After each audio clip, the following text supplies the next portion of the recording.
Good morning to Banska Bystrica from Belgrade.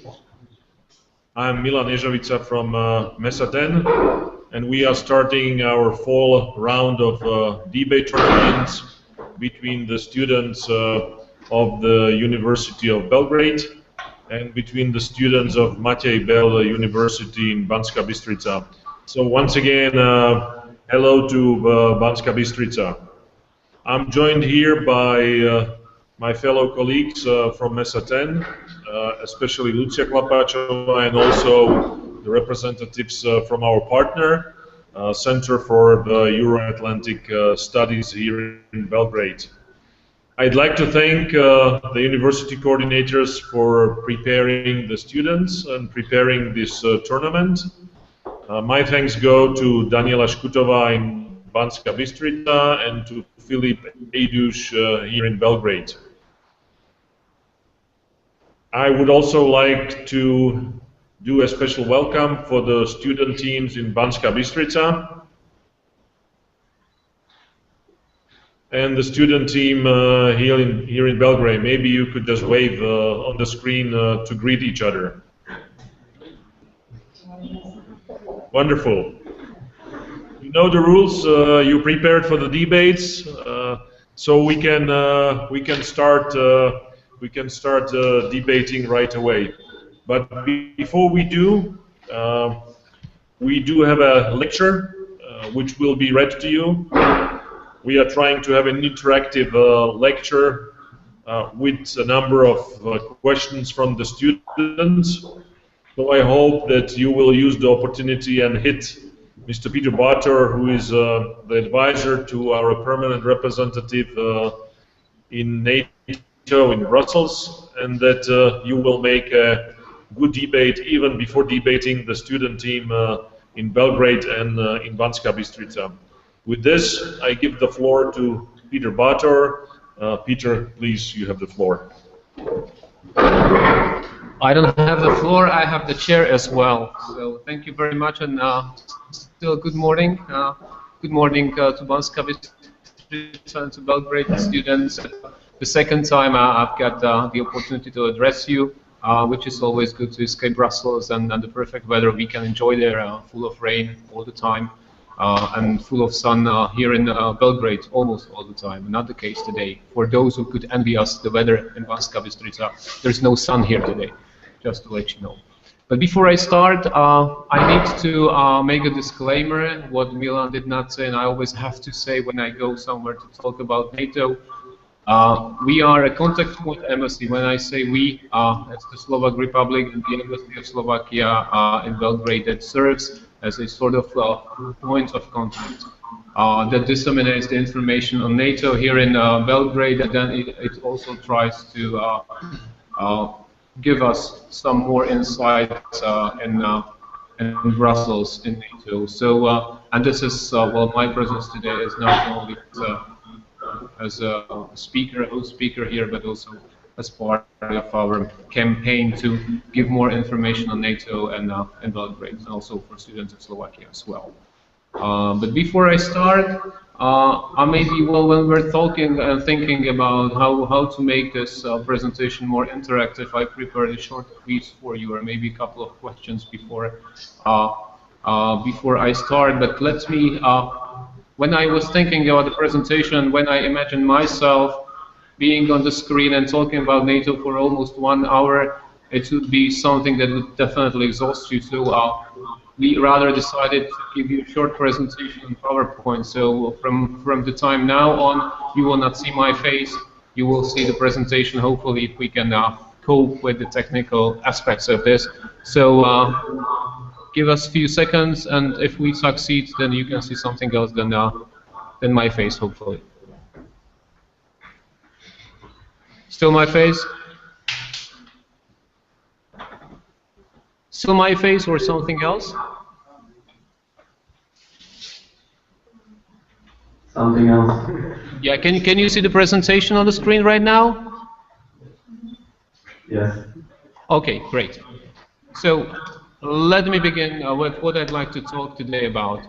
First, I've got three main topics. The first one is NATO partnership policy. and I'd like to dwell a bit more on what is the cooperation between NATO and Serbia like.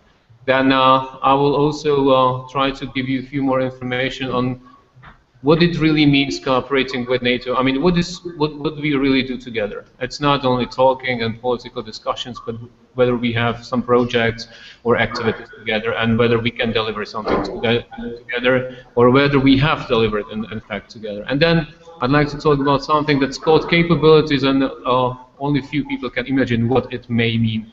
So I'd like to find a few information also on this. And then regional cooperation. This is something that naturally goes hand in hand with cooperating in cooperation with NATO, and whether there is some room for cooperation here in the region, and whether we could increase what we are getting from the cooperation between NATO and Serbia. And then, as a third point, and third main topic, it will be, what is NATO doing more than military? So is NATO only about soldiers, armies, defense sector, or do we do something else? And if we do something else, do we something else also here in Serbia? So as I promised to ask a few questions, then I will really insist on getting the answers from you, since those questions are very simple. But as the outset, just to test whether you have to, it's not the basic knowledge, it's just maybe more for fun than for basic knowledge.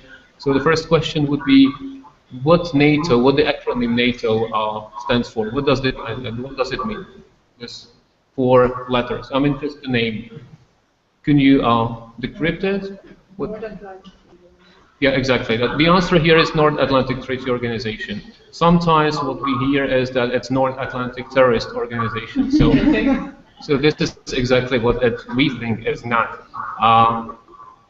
And then another basic question: when was NATO established? 1949, exactly. And if you look at this picture, you can see the flags, but then you can see also the buildings behind. And if you look at the buildings, they're almost as old as being built in 1949. And I have one more picture. This is the main entrance to NATO. So if people think that, okay, NATO is that big organization, and you really enter the big building with all this beauty and all this power and everything in it, and you can see there's just one ramp and then white steel door, and that's it. And if you look at the building behind with the black windows, this is exactly how NATO looks today. It's an old building, so as you can see, we probably invest more in what we do rather than where we stay. But to be more optimistic, this is the proposal for the new building. As we found out that, okay, we have stayed in the old building for too long, and in the meantime, the states decided that NATO should enlarge, so it's not only 4, 7, or 10, or 12 states, it's now a bit more. How many member states does NATO have? 28, exactly. And how many member states does EU have? 28, exactly. Since last year, or since this year, if I'm not mistaken, so it was 1 state difference. So this is new building that should be built in 2016, and we should move there. It is a huge building, and it's just opposite to the old building. So NATO, in fact, will move to a new building, but will not change the location. In fact,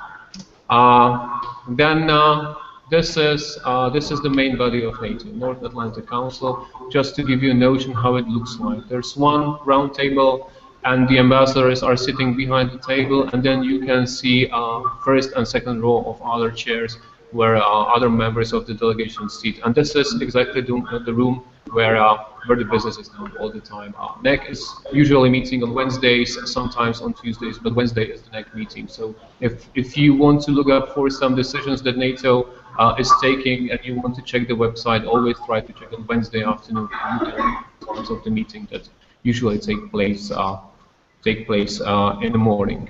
And then I'll get maybe last questions.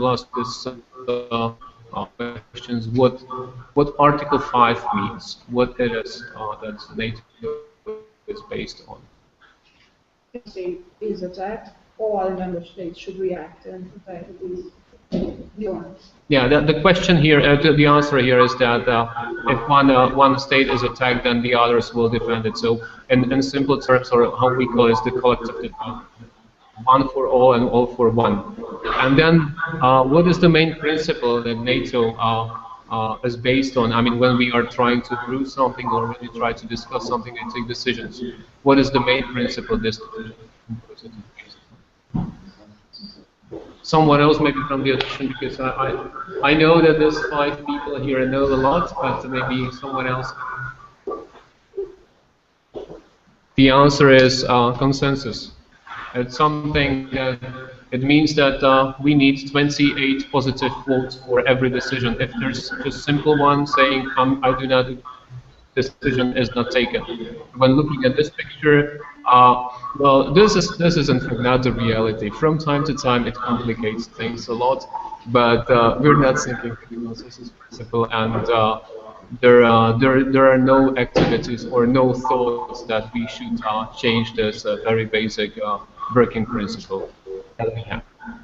But coming to the business, I'll start a bit with the basics, and then I'll come to concrete cooperation. So you probably know about these 3 pillars that NATO is built on right now, based on the strategic concept that was adopted in 2010 in Lisbon, and it has, as I said, 3 pillars. The first one, as well, is Article 5. That's the collective defense, and I don't need to explain this here. Then the second one is crisis management, which means, in other words, it's the managing of crisis, being involved in crisis, and maybe being involved also after the crisis is over. That's why we try to ring before, during, and after the crisis. And then it's the third pillar. This is a very complicated name for something that is very simple, and that's the cooperation with everyone else than NATO member states.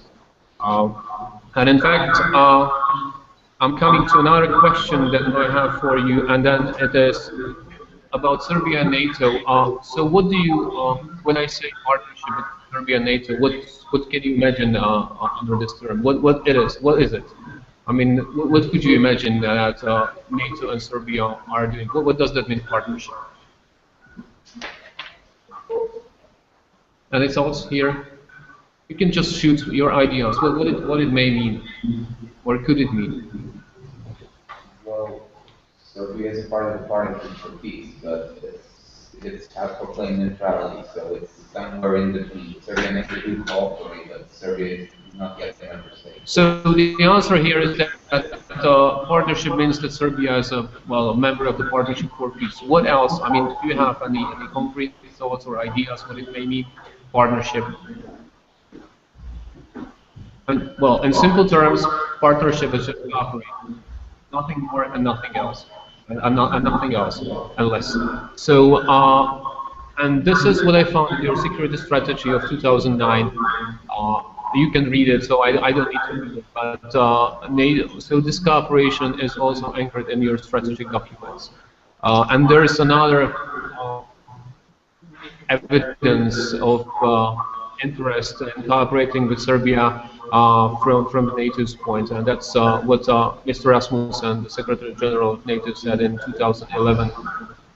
And basically, what he said is that I'm very optimistic about cooperating with NATO because we have a common ground and we have maybe also some interests, mutual interests, that we could cooperate together. Partnership with Serbia is a two-way street. As partnership with every other state, up to us and up to you, we can cooperate together.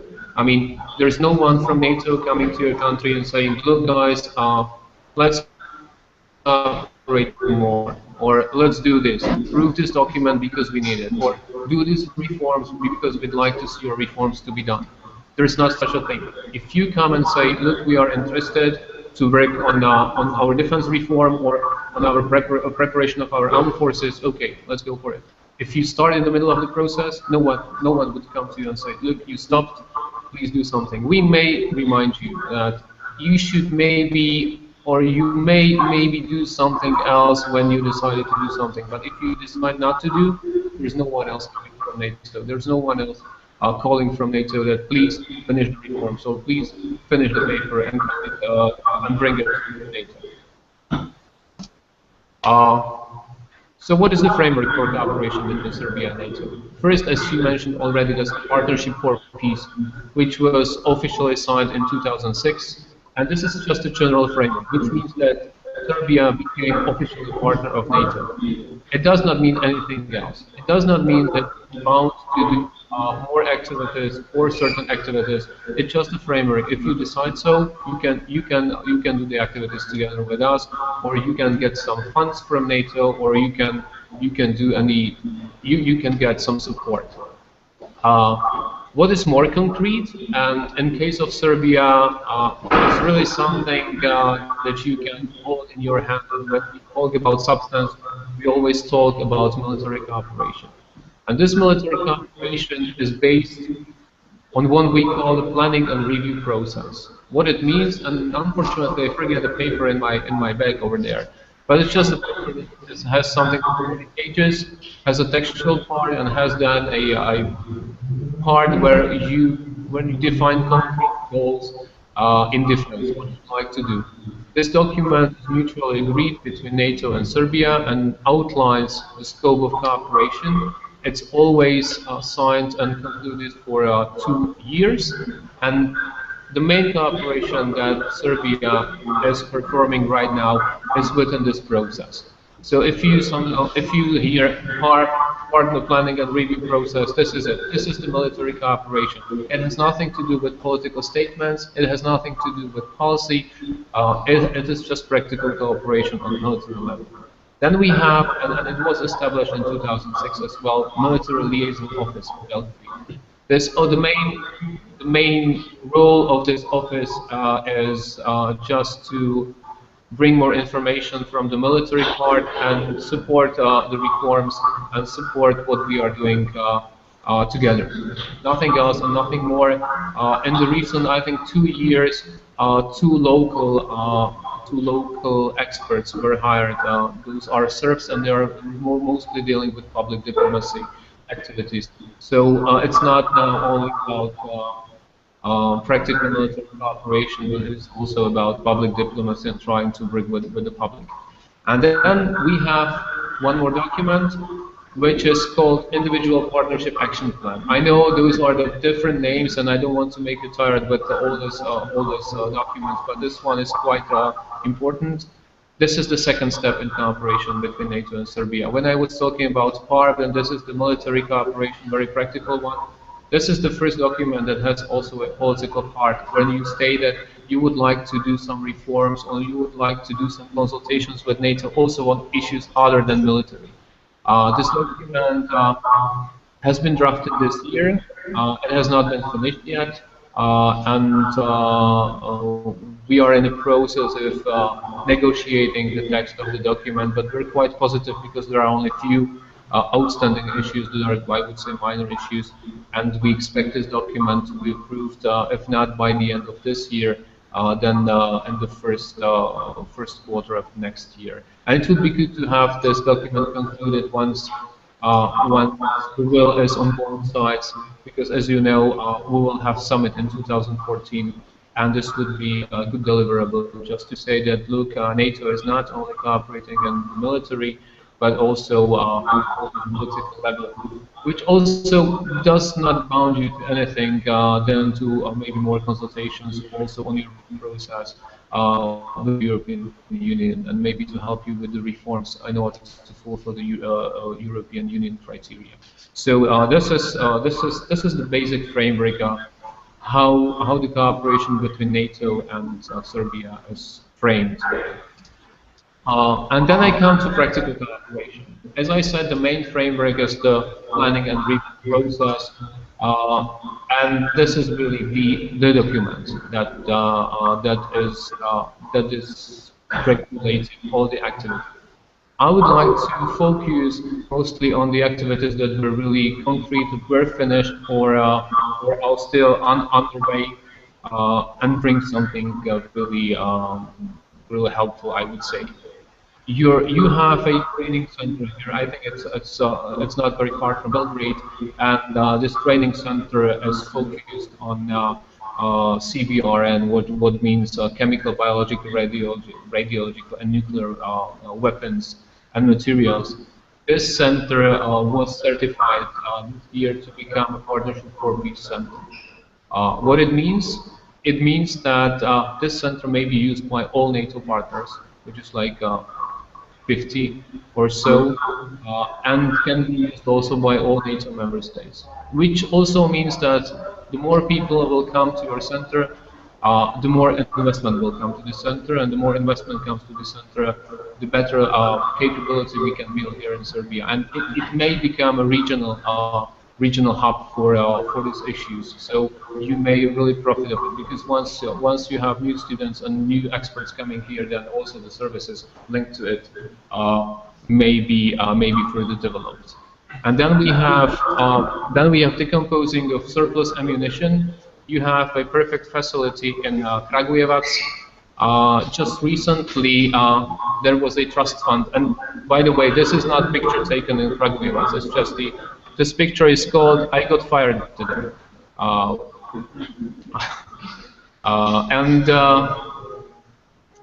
so this center will be decomposing your surplus ammunition because you have a lot of it. And if you have to store it, you have to have your facilities. You have to take care of it. You have to pay for having it here, and you can't use it for anything else, just to store it, because you can't use it anymore because it's already outdated. And there is a trust fund created by NATO and led by Great Britain, and the gross amount of the help that we try to transfer from NATO to Serbia is about 3.6 million euros in the first phase.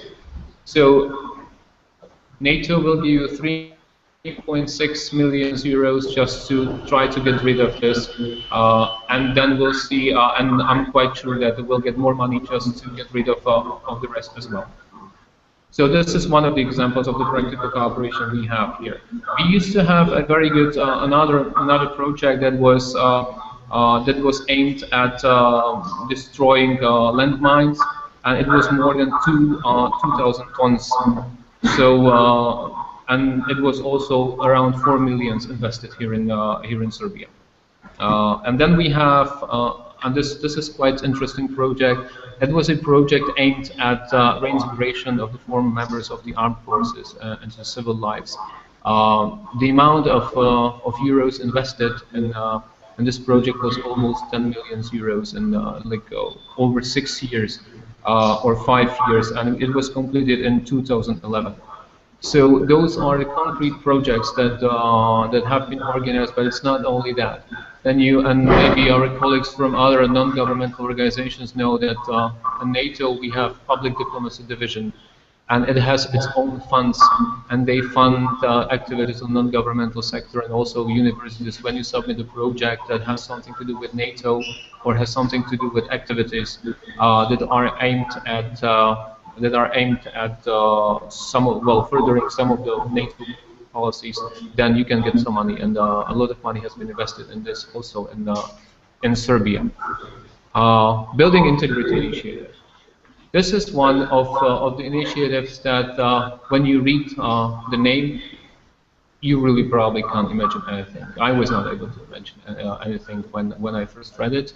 But what it basically is, it is a program that is fighting corruption in the defense sector. This program is focused on the armed forces, especially of transitional states or partners, and it is a set of tools starting with conferences and ending up with action plans, how to fight corruption, how to introduce new ways of public procurement in the defense sector. And Serbia is one of the most active in this. You organized a separate workshop in Belgrade this year in June, if I'm not mistaken. And this is something that when we talk about building an integrated initiative at NATO, then it's always Serbia that just pops up, because okay, look at Serbia, what they are doing, how active they are. So many programs have been introduced within this initiative. And then we have something that we again call in this acronym UN Security Council Resolution 1325. What it means, well, this resolution is focused on, or its name is Women, Peace and Security. And it focuses on the gender balance and on the, I would say, on the position of women in the armed sector or defense sector and armed forces. This is one of the topics that are heavily discussed at NATO. This person that is displayed, her name is Marie Scare, or Scare. We call her Mary Scary, as she told us to call her. She's the former deputy permanent representative of Norway to NATO. She's a very active person, I have to say, and a very, I would say, very, very active, which means that she really comes and talks to everyone. Look, what are you doing with regards to women in the defense sector? You're not doing enough, do something. And this project was really successfully implemented also in Serbia, and you approved also the action plan in Serbia, and you're one of I would say very few partners that already have approved and adopted this action plan with regard to this 1325. So if you ever hear 1325, it's nothing else than UN Security Council Resolution, Women, Peace and Security, and you're doing a lot. Just to compare it with Slovakia, I'm not happy to say that, but we have not adopted the action plan yet, and so you're far more advanced than we are. And then we have also some cooperation that is really, well, military, and really comes to the backbone of NATO. That's the KFOR in Kosovo. You know, the KFOR has two main missions. The first, it is responsible for providing a safe and secure environment, and then they really should guard the freedom of movement. What is the new development here? And it was based on the 19th April agreement between Belgrade and Pristina, was that the Serbian authorities came and approached NATO and asked them to be the guarantor of this agreement, which means that the mandate of KFOR has not been enlarged, has not been further developed, but it was reiterated that NATO will be the organization that will take care security-wise of this agreement. There are always questions for how long will NATO stay in Kosovo. The answer is, at least for the moment, as long as it is necessary.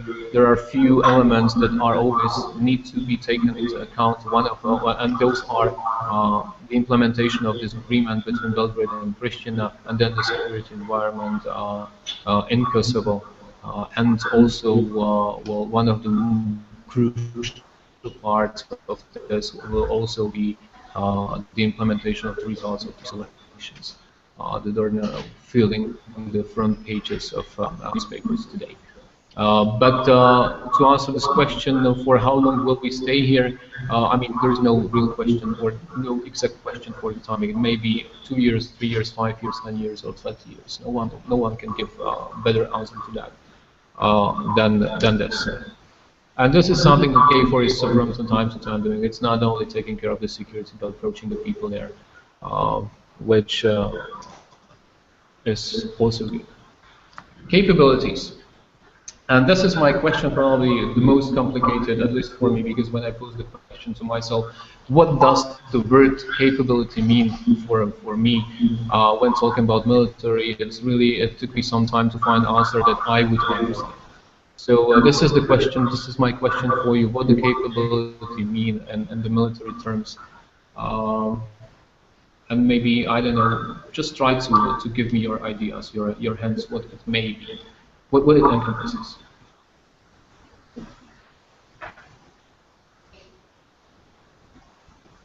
Well, ability is something that differs countries, and which they can master in order to cooperate better and to give opportunity for other countries to use that. Okay, that's one of maybe let's try to find me some simpler answers. This is not bad. It goes beyond maybe one state, but let's focus on the national level. And you can do it in Banska Bystrica as well for yourself. What a country can possibly do. Okay, but when you go into a state, just forget about you can contribute somewhere. What does that mean? Capability for yourself. You've got the armed forces, and when we're talking about capabilities, what it may mean. Sorry? Serbian medical staff. Medical staff, for example. Anything else? Police force. Yep. So yeah, and in basic terms, when I was thinking about the answer of this is just the maybe the sum of your resources, your resources, and I mean financial and also human, your structures, how you organize things, and then of course what you can deliver with this. When you just make a package of this is the capability and something. We'll come to that later, but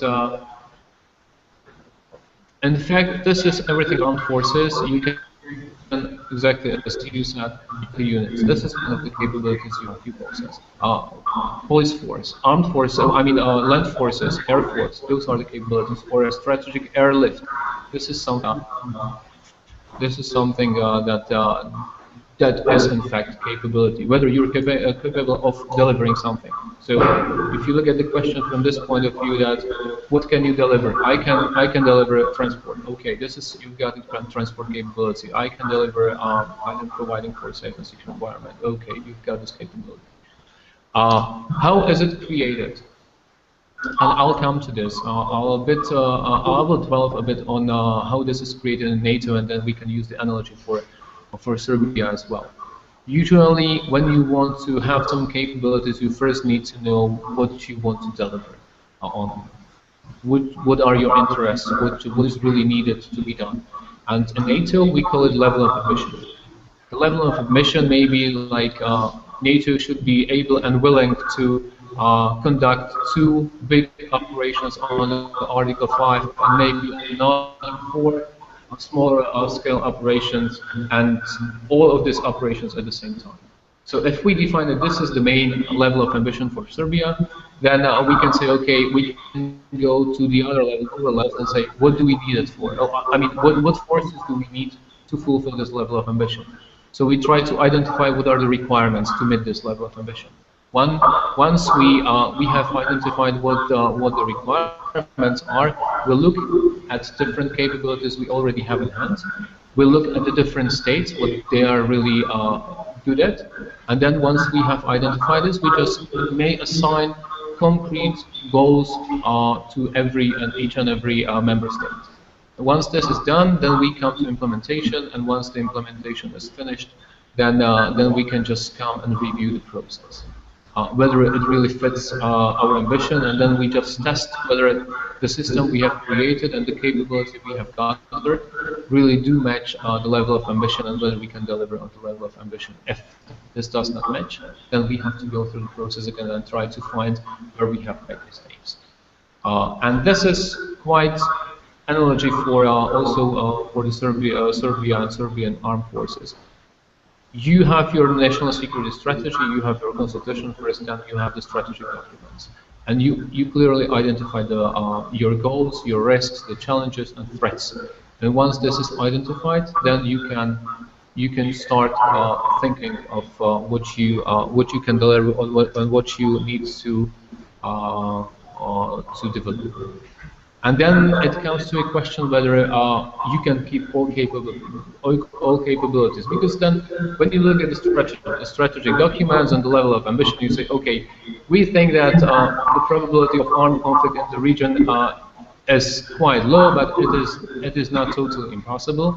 So we probably need some forces to defend our state. We need our borders may not be totally secure, so we need some border control, police or forces or whatever. And you can go force by component.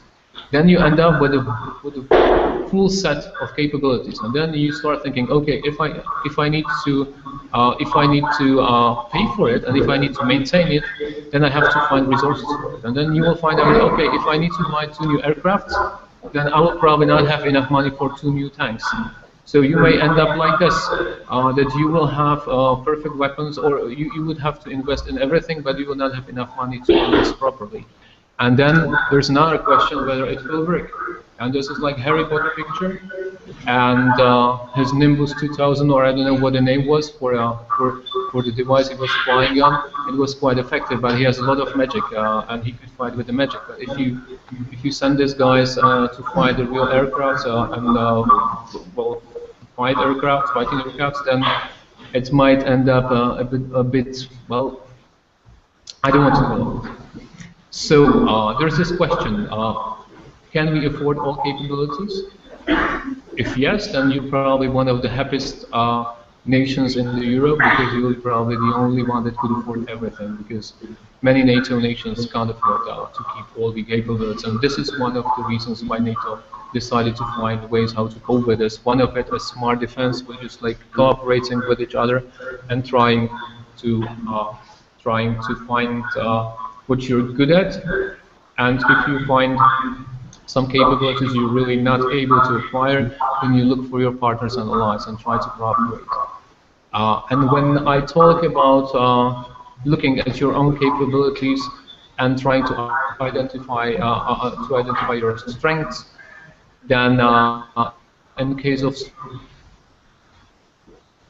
Serbia, you as well as medical capability. This is not the structure of your medical capabilities. What I read in your documents is that you have very good units. On the other hand, they can't be deployed separately. I mean, they perform perfectly in operations, but they need logistic support. This is exactly what I'm talking about when you need to just find ways how to be more effective with those capabilities you have. And maybe when you can merge the efforts with other partners or allies who can support you through logistics, then you can create one unit that is perfectly capable of being deployed to any operations. So the process, if you want to address this challenge, look for capabilities you're really good at, try to make the best of it, and if you identify the other capabilities that you really cannot master so well, try to find someone else who can fill these gaps. And try to find someone else who's maybe not that good in medical units capabilities. And then you can have a really good system that would be very effective, perfectly fit to everything, what we need from the operational requirements point of view. There was one donation made to China, and this is exactly the picture of the donation that you get here. It's not any secret, it's published on the web page somewhere on the internet. And I think, if I'm not mistaken, it were like 100 medical ambulances here, which is always good if you get something for free.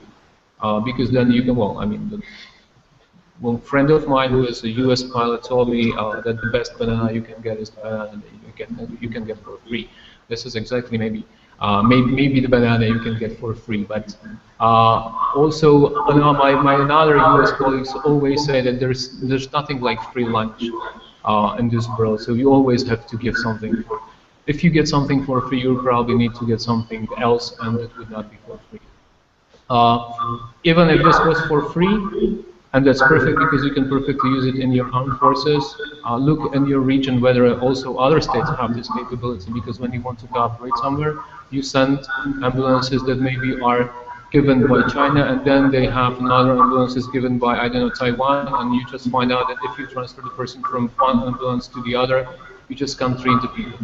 So when you think about combining capabilities and taking everything, you also have to think about interoperability, because we can acquire half of our fighters or planes from Russia, the other half from the United States, and then we end up with two sets of planes that would not be able to cooperate, maybe to communicate with each other. And then we looked at the solutions, and we can use our own experience. But before I start dwelling on this, another very blunt question, very primitive question: what does the V4 stand for? Visegrad for what countries are integrated in Visegrad for? Hungary, Czechoslovakia, Slovakia. So now you have Slovakia twice. We would be happy to be there twice, but we will also need to pay twice, which is not as Czech Republic, Slovakia, and Hungary. Poland, Hungary. Okay, so it's when we count from north to south, that's Hungary, Czech Republic, Slovakia, Poland, Czech Republic, Slovakia, and Hungary. That would be nice to have Hungary on our west, northern border as well. So I would be really interested in looking at the map. Well, so this is a model that we developed. The main aim of the V4, as we call it, was to help each other in our efforts to let's say to get into EU and NATO. And this organization, and I will help myself with the papers if I can find it here, was established in 1993. And as I said, the main aim was to help each other to get into EU and NATO. What happened in 1999, due to many reasons, but mostly because of the lack of the democracy in my country, 3 of the V4 countries got into NATO. It was Poland, Czech Republic, and Hungary, and we were left aside. And then we were like chasing the V4 progress, and we eventually succeeded when we joined the NATO, EU together. So and we of course then before you joined also NATO. But this is a model that we thought was best because it had some uniqueness in itself. Since we had common history, we had, let's say, some traditions that we shared. We understood each other, except for Hungary, but their language is a bit different. But I mean, we can understand with Poles, and we can understand perfectly with Czechs. So there was no language barrier, and then also we had almost no barrier between Hungary and Slovakia when it came to defense structures and armed forces structures. But it was not only about political talks, and I will dwell on what we have done in the V4 and how we could then export it to your region. But we also created something that is called Visegrad Fund. This is a fund that supports projects coming from the V4 region. If you ask the academic sector, if you ask the representatives of non-governmental organizations, this is exactly one of the tools that if you ask them about V4, they would refer to at the first place. They would say, well, Visegrad Fund, because they can really get a lot of support, and this is a real deliverable. I will talk about other activities as well, but this is something that is really substantial. It's money, it's support, and it's a combination of the funds of all V4 countries. What are the prospects for cooperation? So as I said, we had similar views, similar perceptions, but before we had that, we had to agree that we would like to cooperate. And what it means to cooperate, it's something like this. You can see 3 animals here, and if you look carefully, then you can see that this is quite comfortable for them. They can drink fresh water with almost no energy invested. They can find one place where they can drink. If they wanted to find water anywhere else, I mean, during the summer, probably the water would already be vanished. They would need to find some other resources, and maybe the water would not be that fresh anymore, but they would be just on their own. If you find water, you can survive. If you don't, you can't. If you develop a mechanism like this, you don't have to go anywhere. You just merge and combine your energies, abilities, and then this is the result. If you don't do that, especially when you're somewhere in the region, you may end up like this. Everyone's smiling because everyone's cooperating, everyone's gathering the fruits, and you're just in the middle of it and watching the others to enjoy the life because they share the resources, they share their energies, they share everything they have, and you have to be on your own, and then you have to cope with the problems on your own. But you also have to have similar views and strategic orientation. This might look like, okay, everyone's looking in different direction, but the main aim is to move forward while you're defending your back. view or the main strategic orientation is that you have to defend yourself, that you have to take care of yourself. If you share similar views and if you share strategic orientation, this is the very basic for the cooperation. Because if one of the states thinks that it would be good to be engaged in operations and the rest is thinking that or is of a view that it is not a good idea, they probably would never organize any combat unit or any unit that would be engaged in operation, any joint combat. And then, of course, you have to have trust. If you're deployed in the operation, and you don't have to be in the first line, but if something happens, you have to rely on each other, and it is not possible if you don't rely on each other, if you don't trust each other. So when you are thinking about cooperation, then you have to trust each other. Also, the other part is willing to cooperate, is willing to contribute, and is willing to dedicate its resources to your common goal.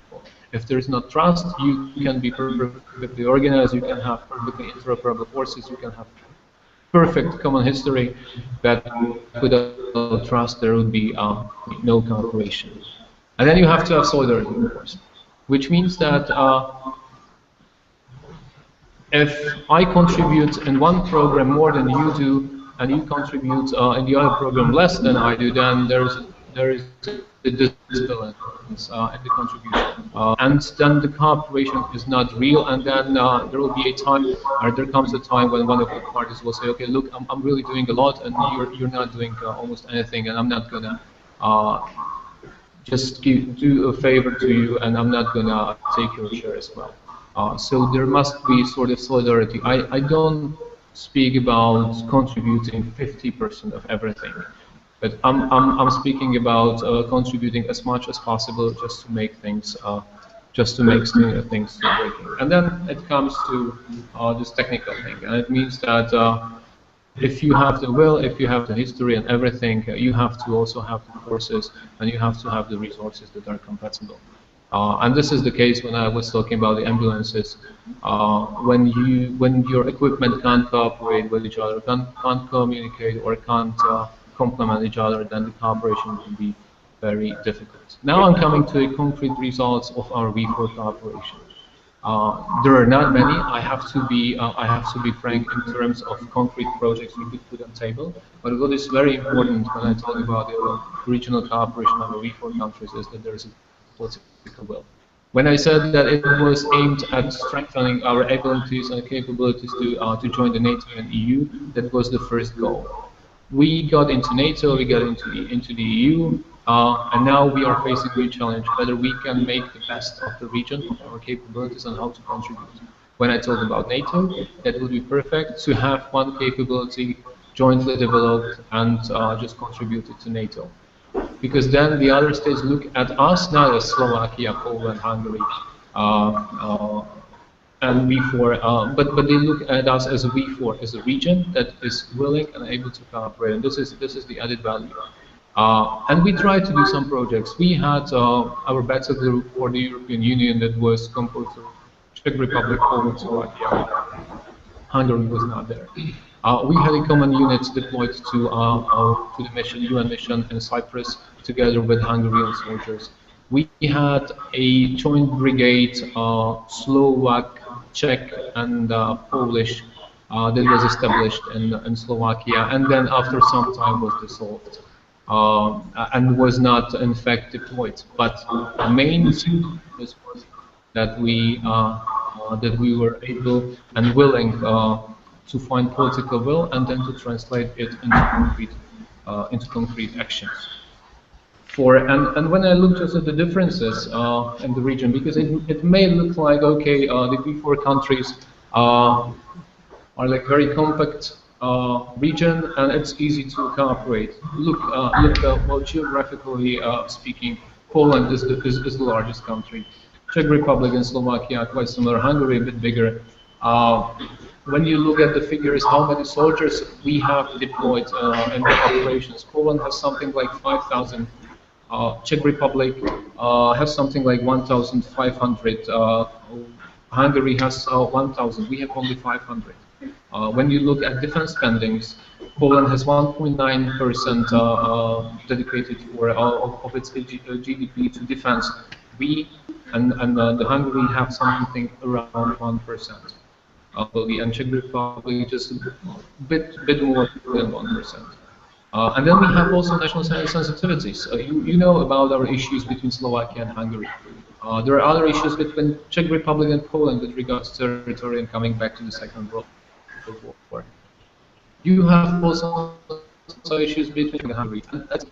If you look at details, it's not that perfect. I mean, we have our issues, we have to discuss it. We sometimes cooperate, sometimes we quarrel a bit, but the result is that we cooperate. And when you look at Europe, all of this region, I mean, although it looks a bit different, but the nature is the same. I mean, you've got one compact region, maybe a bit more different, Croatia and NATO and the European Union, Slovenia as well. Then you have Macedonia that is almost in NATO, Bosnia and Herzegovina just before the membership action plan, for the membership action plan. Montenegro really aspiring for NATO membership, Serbia declaring neutrality. It may look like that, okay, there's so many differences that it will be impossible to cooperate. But when you look at it from the other side, then you see that you've got some advanced members of the region, you've got some states that have really the potential. And when I look at the experience sharing, for example, that I don't know, Croatia and Slovenia could share just their experience that is really fresh, it's something that even us would not be that able to translate to you. Because when you listen to those who you used to live together, who you understand the language, etc. So, and then when you look at the structure of the army is not that different. I mean, you've got common history, you've got quite similar languages in many cases, you've got similar experience from the recent history. If you look at this, then you have maybe more in common than my region. So those are all the prospects that you can build on. And when I come to concrete things or concrete aspects, as I already mentioned, the CBRN training center here in Serbia, perfect example, or the composition of ammunition or medical units, absolutely something you could contribute to the regional cooperation. I heard about the intentions to create a joint medical unit, regional medical unit that would comprise almost all of the states from the region. One of the perfect examples, not only for the region, but also for NATO. When NATO visit the region and see that you can create one unit. This is the case also with police units. There is a joint police unit in Afghanistan. You've got states that have already been engaged in NATO operations, Montenegro, Croatia, Macedonia, and then you're not involved in this operation. The transfer experience is very good, but it also helps them to develop their armies as well. So, and also other capabilities, Montenegro and Bosnia and Herzegovina disaster relief capabilities. This is something that's really actually here.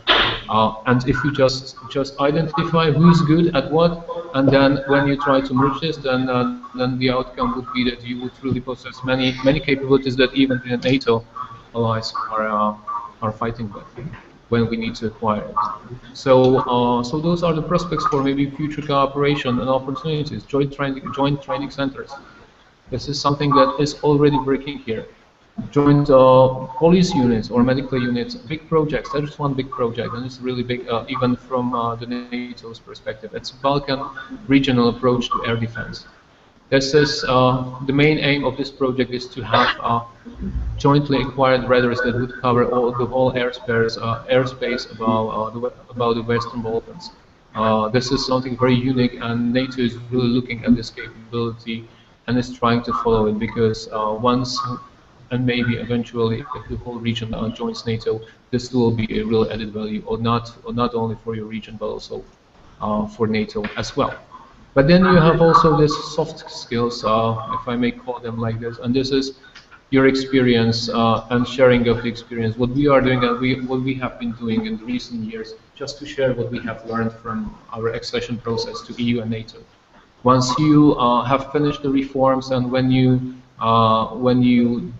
have developed your capabilities and cooperation in the region, then this is something you really can export. When you look at NATO, for example, you've got the V4, you've got the Benelux If someone says the Western Balkans integrated from the cooperation point of view, it will be much stronger than, for example, before or Benelux, because we have more states here, and also the capabilities are quite broad.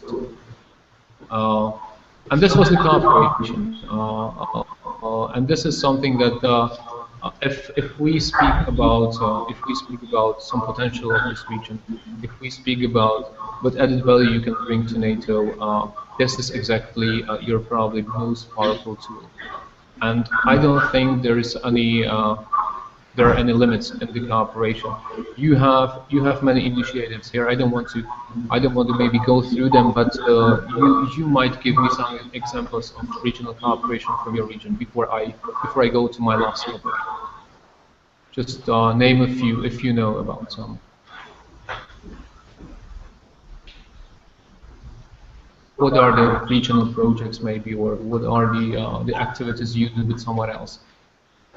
Who's Serbia cooperating with? It shouldn't be only military. Don't limit yourself to military. Just, I don't know, you acquired cars and you have joint investment. Do you know about some, or do you know about the regional organizations that are active? Military production. The joint military production between Serbia and Croatia, and you mentioned at the end of 84. Absolutely. So the answer here was the joint military, development of capabilities and joint military industry, together with Croatia. What else? Any other? Exactly, Southeastern Europe. Have any one of you heard about the acronym is SEDMA?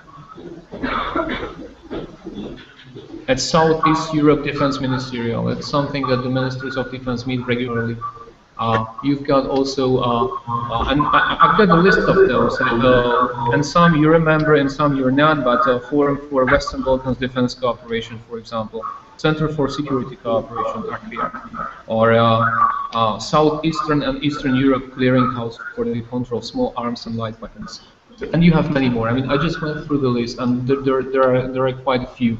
And also based on this, but not only still you students, but also regular ordinary people do not know about the being done, also more visible in this project. So this.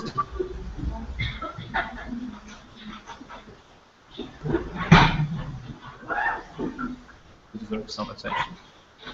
And then I have just my third short point, because we have been talking about military cooperation, and we have been talking about what we do, where we fight, or where we do not fight, or what capabilities we have, but there's also life behind military in NATO. And I again start with the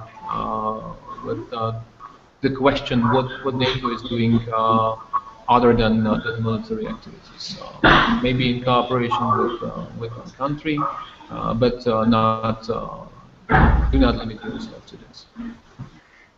What did you hear about NATO and doing something else than doing air campaigns and sending troops?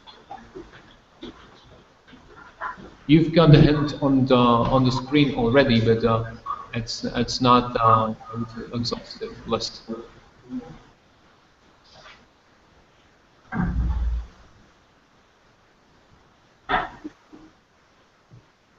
Nothing? Okay, so not only fighting, you can see it on the screen, disaster, for example. I don't know if you know about NATO, was quite engaged in resolving this situation.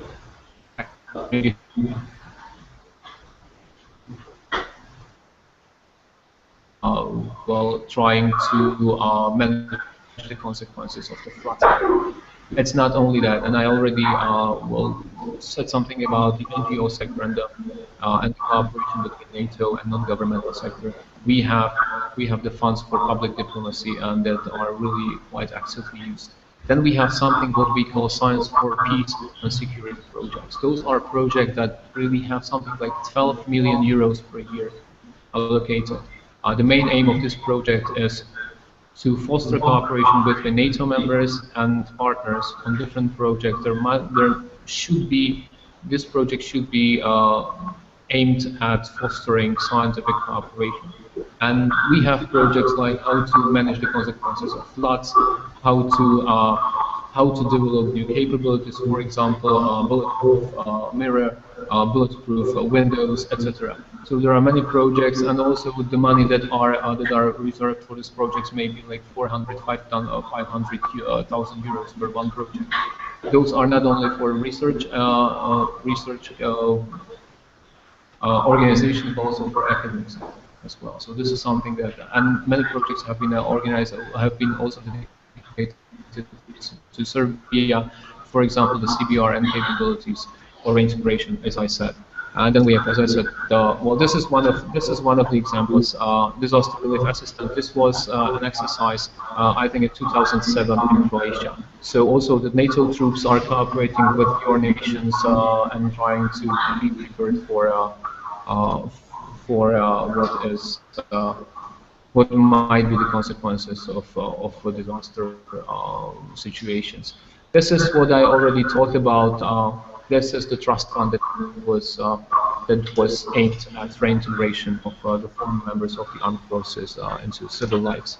And then when I was talking about PDD grants, public diplomacy grants, you probably know about Belgrade Security Forum. It is also funded by the grants of NATO Public Diplomacy Division. Only this, but many other activities. So, what are the opportunities for your country? More SPS projects, more money coming here. That's the same with the Public Diplomacy Division grants. And then I was already talking about decomposing surplus ammunition. Millions of euros invested in your facilities, and then we can modernize it, and then you can make profit of it. I mean, becoming a regional center for decomposing the surplus ammunition. This is something that the other states in the region have quite significant problems with, and your center is one of the most advanced. So this is one of the opportunities. I also said a few words about certifying your training centers, and then, as there was already the remark, supporting your defense industry, because NATO is not only cooperating with the member states, but also with the partners when developing new weapons, new systems, etc.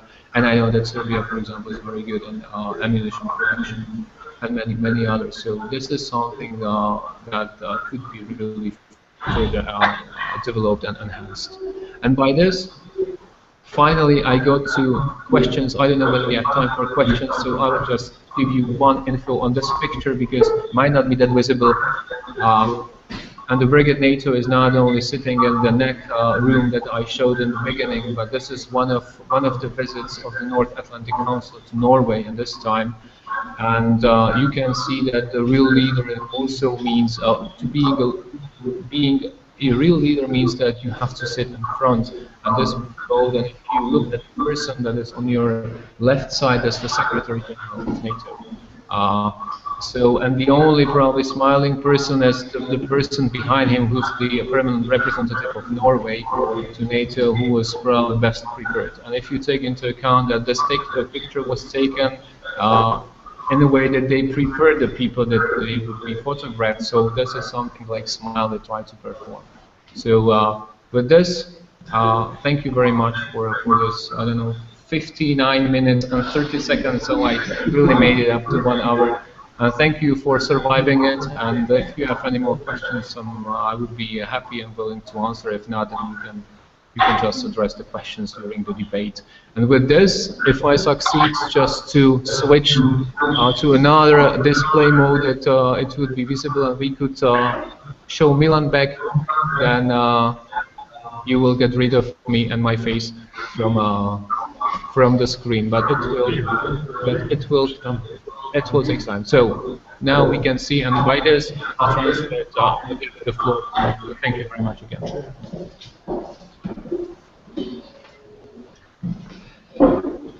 Thank you, Peter, for your presentation, and thank you for sharing with us here in Belgrade and in Banska Bystrica the story of NATO cooperation and tough talk about the capabilities. And we also appreciate the Harry Potter moment that you have brought into the presentation to make it more lively. We will now continue with our debates. The debate teams here in Belgrade and in Banska Bystrica are, as I'm looking at them, are thrilled to be with us. Everybody is charged for the debates, so we will start in approximately 15 seconds when we will rearrange the camera so that it will have more students in the view. So give us virtually 30 seconds to rearrange the camera, and we will continue with the debate.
Okay, we continue with the debates. We have chosen the topic of NATO and regional cooperation because we believe it is an important topic. It is also a topic when we are talking about regional cooperation, which illustrates not only necessity and opportunity, but also political maturity. Because when you are able to cooperate in the region, it means that you are politically mature to shoulder responsibility not yourself, but also for your neighbors.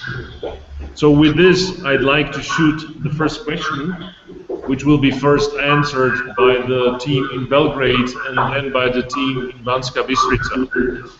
And then, of course, we will have an opportunity for the audiences to ask the questions. First audience will be here in Belgrade, and then the audience in Banska Bystrica will have an opportunity to ask a question. So the first question is, when we are talking about regional cooperation, do you believe that regional cooperation is good only for entering NATO, or does it have its own purpose and merit?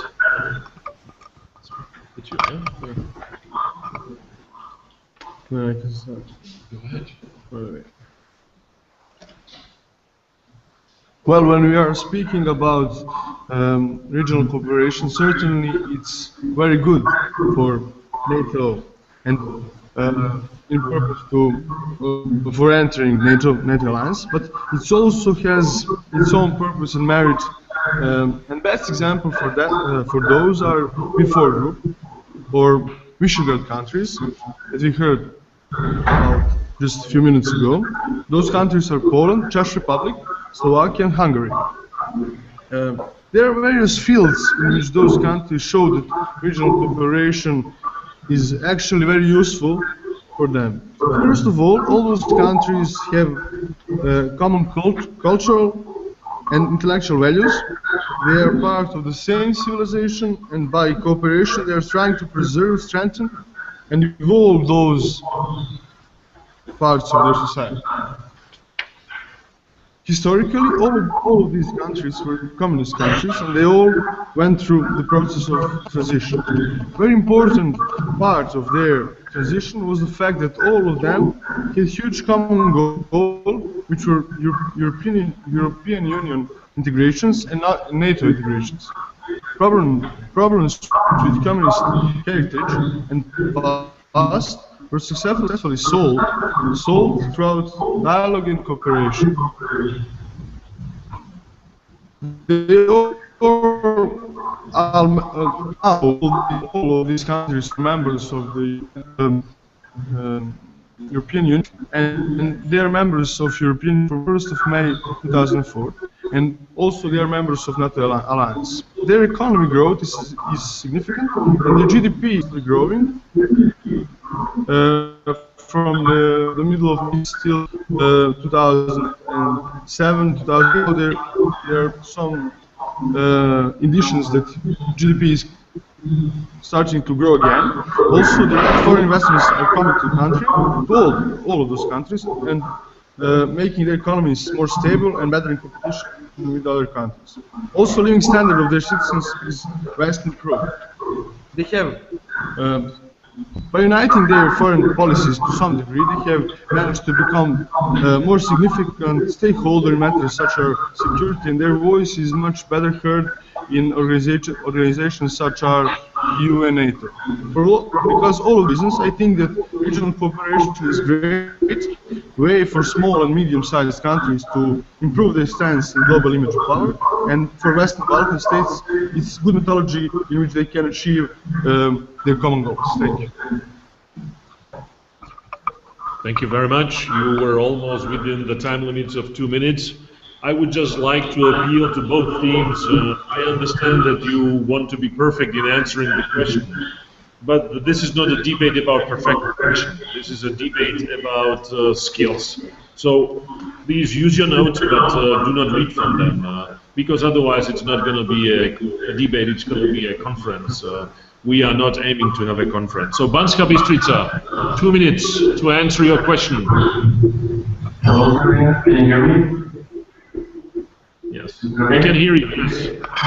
My name is Martin, second year International Relations. And so firstly, I think we can all agree with the fact that the importance of regional cooperation is truly undeniable, whether we're talking about Western Balkan or any other region worldwide. And for an illustration, I'd like to use the region of Belgrade, which is, I consider it to be an appropriate example of a working regional cooperation.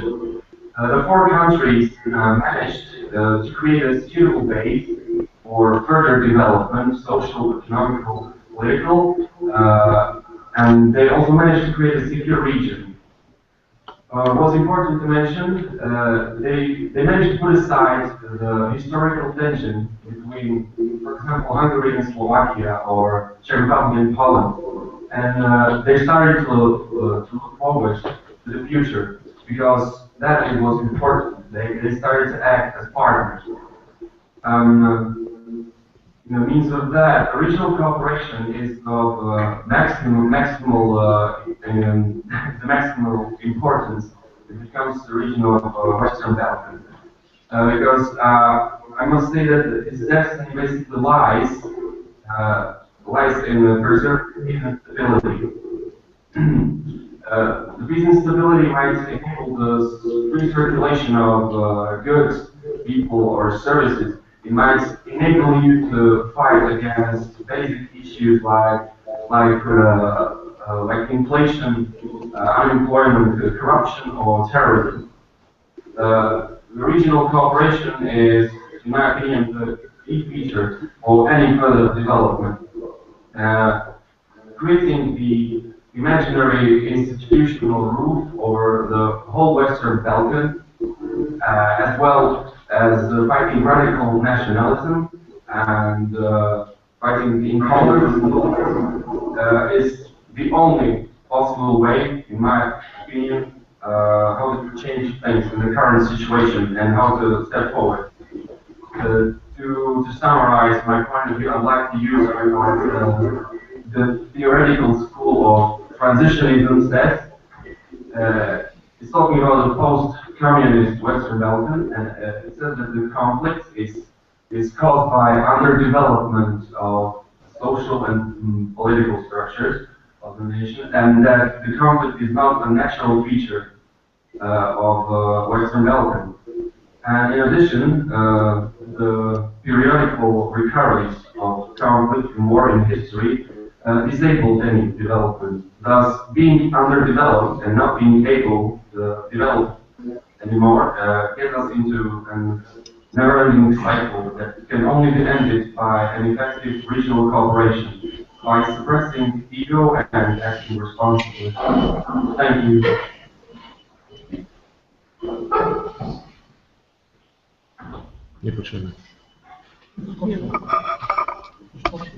All right, just wave if you can hear us. Can you hear us? Oh, wonderful, wonderful. Because when you were finishing this, really waning out.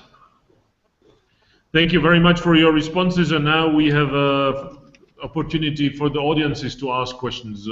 Does anybody here in Belgrade want to ask a question to Bratislava about regional cooperation and its importance?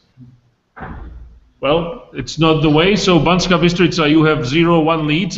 You have an opportunity to ask a question for the team here in Belgrade. But a question from the audience. Does anybody want to ask a question from the audience? Can you hear me? If you can hear me, wait. No? Nothing? Would you please come closer to the microphone up front, because we really can't hear you.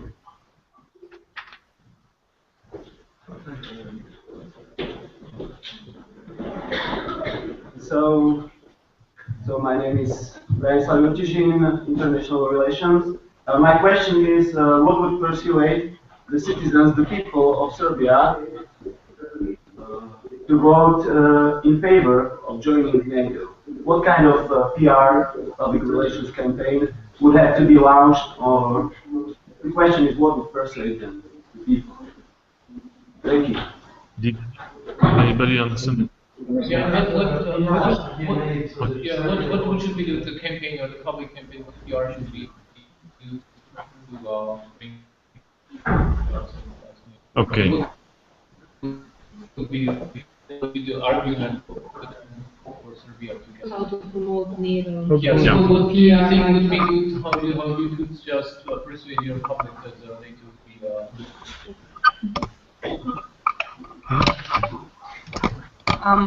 Thank you very much for your question. I hope that you can hear me.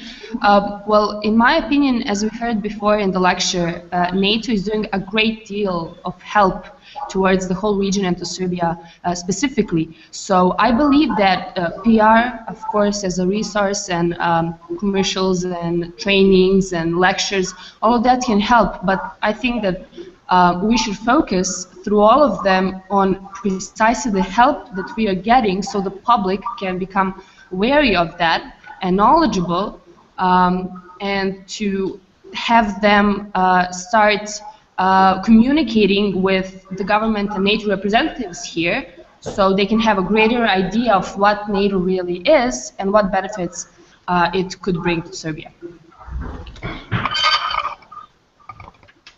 Wonderful. Thank you for your question, and thanks for the answer. Now we are coming to the second question.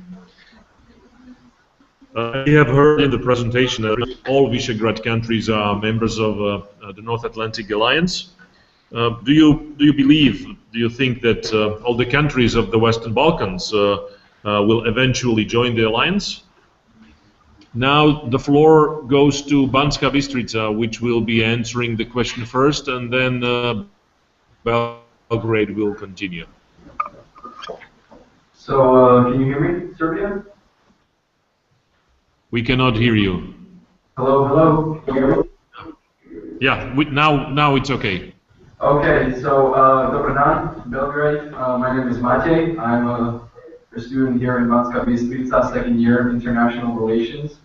To put it kind of directly, I think that eventually, yes, all Western Balkan countries will join NATO. Whether it's 5, 10, 15, or further down the line years from now, that remains to be seen. But there's a lot of things that we should look at to kind of notice a trend of integration in the Western Balkans. So I think number one is growing European integration within the Western Balkan region. The Western Balkans, I think, if you see what politicians are saying at various summits and meetings, I think they're realizing the need to cooperate with Europe and with other countries. A couple of examples of this, I think, can be ISAF and KFOR, so the missions in Afghanistan and Kosovo, where they helped NATO forces in attaining peace. And there's also a strong commitment from NATO to have the countries integrated, which I don't think should be ignored. I think it's very important to note that one side, or the main side, so NATO wants these countries in their structures. However, there's obviously many obstacles and circumstances that need to be overcome that are preventing integration right now. I think we can name Macedonia and their dispute with Greece about their name. There's also Bosnia and Herzegovina, which have the issue of immovable defense properties, which they haven't declared as state properties. And of course, there's also Serbia, which I think is the furthest away. I think we can all agree on that from joining NATO, whether it's through their policy of military neutrality or the public perception. However, there's been a lot of talk about them wanting an individual partnership action plan, which shows their willingness to kind of join NATO, and I think it also shows NATO's willingness to be flexible in kind of having stronger ties with Serbia. There's also the Belgrade-Pristina agreement on normalization with Kosovo, which has shown Serbia's willingness to compromise and that they see the importance of regional partners.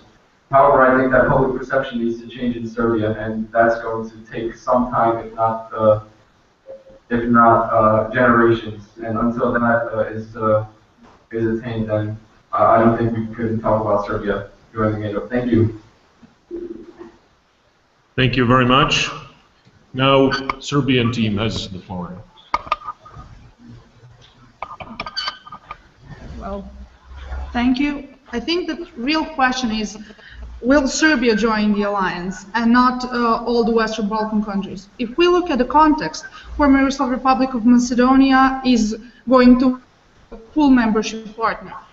Bosnia and Herzegovina also. All other of our neighbors are members of the alliance.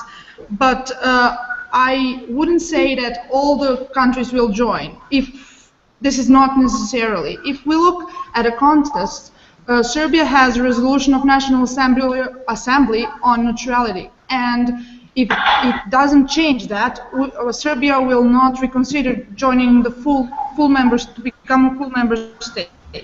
We are now in the Partnership for Peace program, and we are doing a great deal with that because public opinion in Serbia doesn't think that this is a good way for Serbia security or foreign policy to be.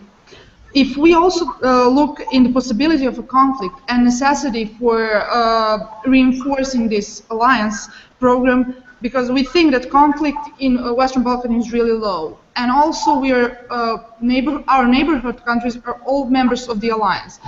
It is not in their crucial interest to have some conflict. So we are very peaceful nowadays in Western Balkan. But also, we can learn some things from Visegrad countries in the matter of International Visegrad Fund, because we think that this tendency of increase money in cooperation is a good deal to make an influence on public opinion that this strategy is a good way, because they're having this increase in money from 3 million to 7 million nowadays in cultural research, science, education, exchange of students, and cross-border cooperation, which is really good.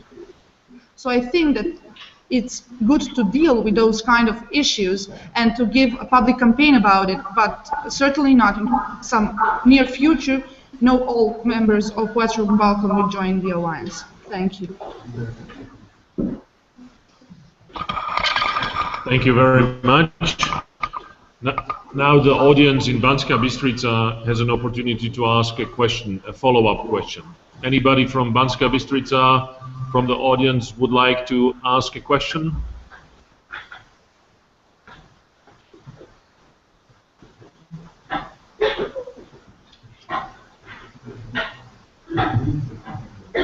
Good afternoon, Belgrade. My name is Edward Koleda. I'm student from Banska Bystrica first year. I asked you questions. How you ever heard about the Belgrade groups, and what do you know about this cooperation? And last question. Does Serbia participation in a simulation organization? I know it's not very convenient, but would you mind coming to the front, because with that mic we absolutely cannot hear your question.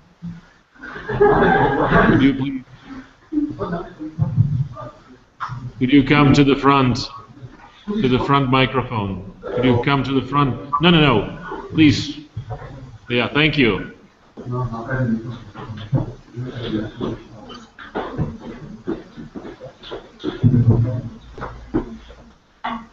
afternoon.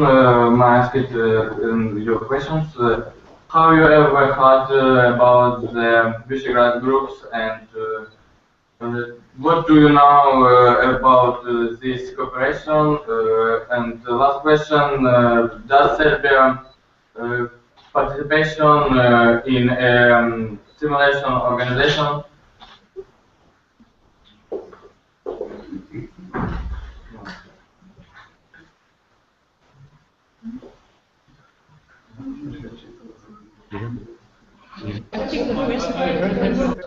So what was the question?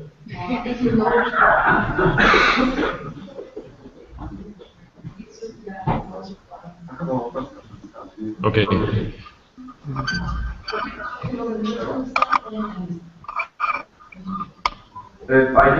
you guys hear me? To answer? Yes, we are. Yes? We are ready to answer. Yes, I just wanted to repeat the question in case you haven't heard. It was how much you've heard about the Visegrad Group, their activities, and if Serbia participates in a similar organization. That was a question from the audience. Wonderful. Now it was clear. Yes, we are aware of this Visegrad cooperation between the countries, and we think that it's a great deal of responsibility and a way of learning from that group. Serbia is involved with their neighbors in different aspects of cooperation. We cooperate in the field of market and stuff, and also we tend to cooperate in this defense and security policies, because we have a lot to offer them. But really a beginning of cooperation. So if our police orders cooperate really well, our medical staff can cooperate with our neighbors, but this is just the beginning, because we are a neutral country, and also we are not developing our relations in that matter for very long. So yes, we tend to cooperate, but this is just a beginning phase. Thank you. Thank you very much. Now we have an opportunity to pose a question from Belgrade. Hello, Banska Bystrica. My name is Filip Eidus, and I have two questions for you. The first one concerns the referendum on NATO accession in Slovakia. As far as I know, you had one referendum which was invalid in 1997. Did you have any other attempts to organize a referendum on NATO accession? That's one question. The second is, what is the level of public approval regarding NATO in Slovakia currently? Thank you. Was it clear? Can I just ask the first part of the question, or maybe the whole question to be repeated, please? The first part of the question was that there was a referendum in Slovakia in 1997, and the question was whether we attempted to have any other referendum after this referendum which failed. I think I'll start with the second part of the question, if I can, which I think was about the public perception of NATO.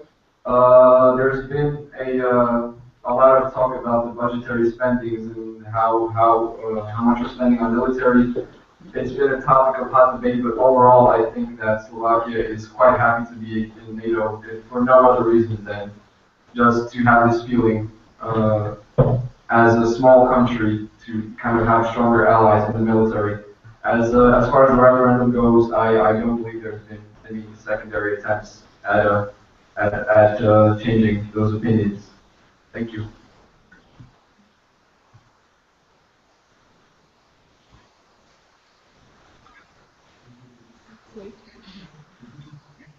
Would you mind hear what I said? Once again? Because okay, so can you wave if you hear me? Can you hear me right now? Hello? Hello? The quality of the sound is terrible. Okay. Can you hear me though?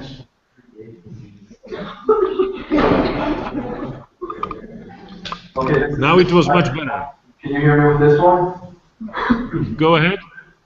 Okay, so the second part of the question, I was talking about public perception of NATO and Slovakia, and I was saying that the budgetary spendings on military have been a topic of hot debate for quite some time.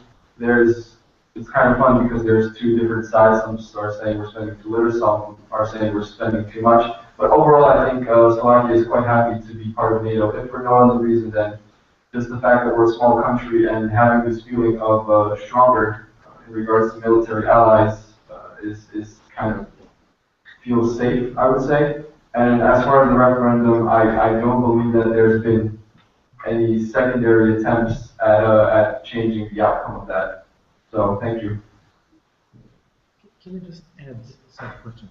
If I understood you correctly, you said Slovaks are quite happy with your NATO membership. Do you have any concrete figures? Because quite happy is really vague term. Are you aware of polls or public opinion research which state exactly, or at least approximately, what is the percentage of Slovaks that support NATO membership? If you're not aware, that's totally fine. I mean, just wondering. Thank you.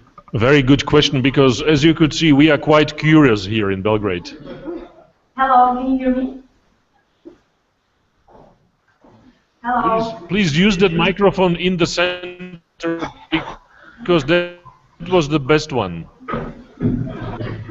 Okay, so now can you hear me? Serbia, can you hear me? Yes. Okay, so one more time, can you hear me?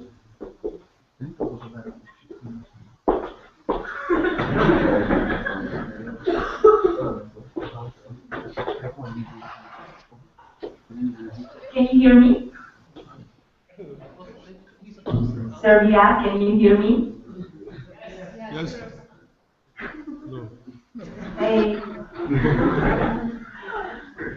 Yes, we can hear you. Go ahead.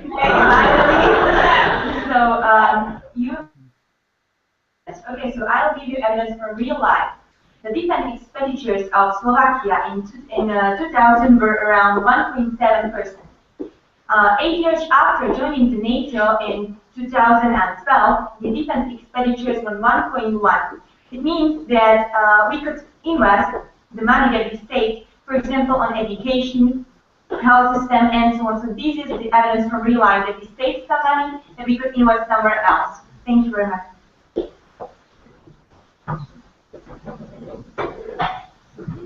That was a good answer, but to a different question. But thank you for it anyhow.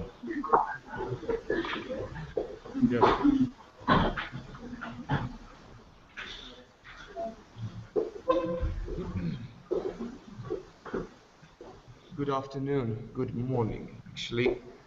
Banska Bystrica, I would like to pose a question. The main security threat to the former Czechoslovakia and thereby Slovakia itself was an invasion by the Soviet Union, which eventually occurred back in 1968, if I'm not mistaken. But as of 1989, there wasn't such threat because the Soviet Union was non-existent and the Russian Federation had no capacity or will whatsoever to attack Czechoslovakia or Slovakia. What was the main reason, the main threat, which was the reason for joining the NATO? The question was, what was the main threat which prompted Slovakia to enter NATO? Can you hear me, Serbia, just in case? Hello? Yes. Yeah, okay. I don't think it was a threat per se, as it was, as you mentioned, in the invasion. It was more of the political situation that happened after '89, where Slovakia was an independent country and was, I would say, was politically trying to align itself into the pre-existing structures.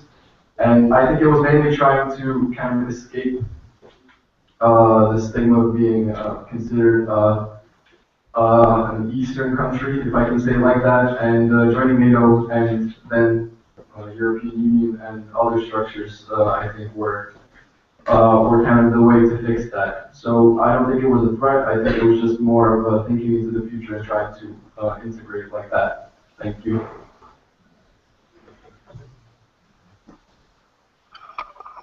All right. I think that we have some problems on the line. Maybe just too many people are watching the debate, and the line is not able to withhold it. But we are happy. We are very happy that more people are on the debate, because this is what we want. We're coming to about NATO. We have seen that. In Visegrad, all the countries have the same level of security, which is also connected to prosperity. The situation might be different. Maybe not all the countries of the Western Balkans will join the alliance, which will certainly have an impact on the level of security of all of them. But talking about Visegrad and about the Western Balkans, are there any lessons of Visegrad that could be useful in the field of security to the Western Balkans?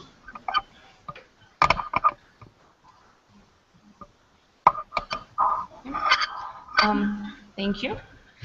Well,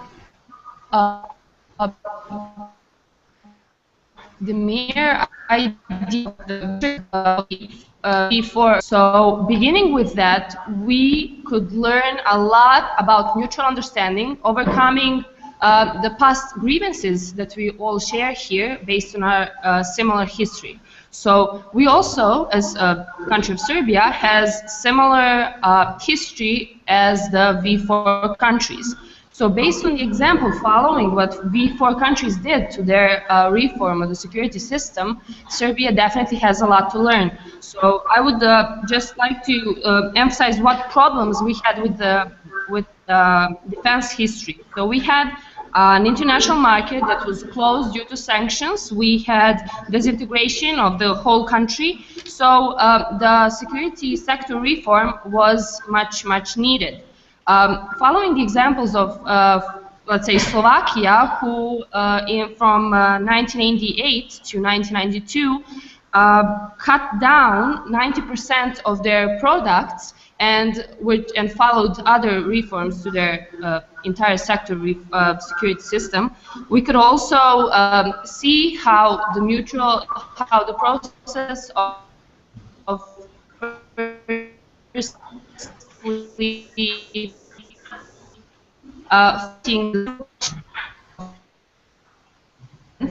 the problem.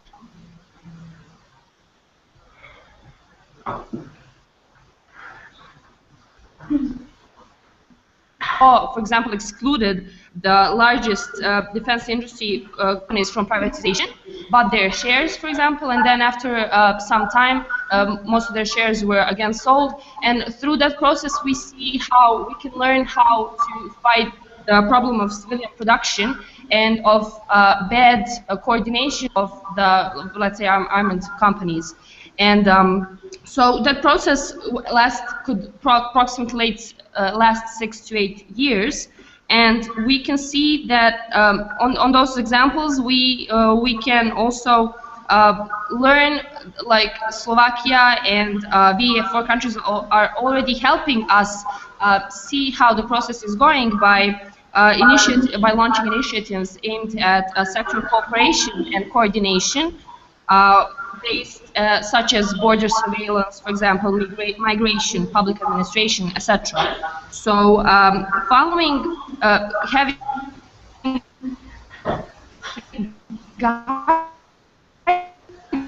guidance from the and defense policy, and also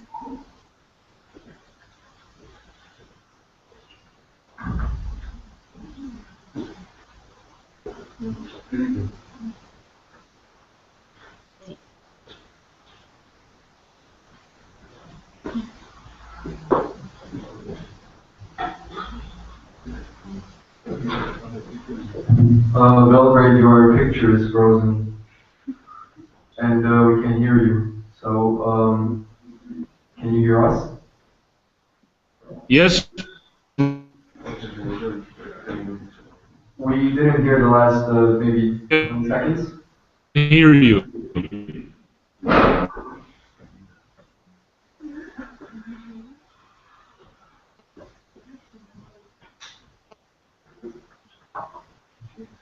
Now you're frozen again. Hello?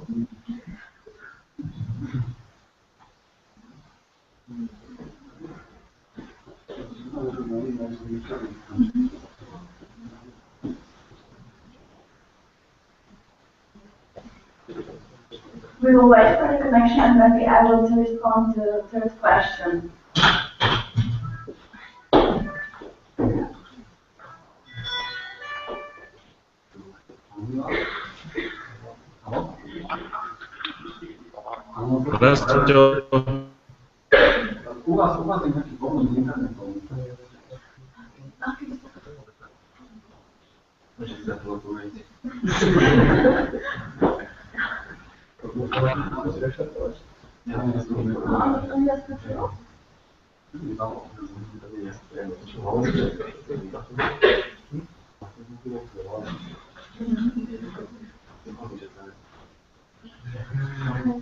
Would the team from Banska Bystrica answer the question?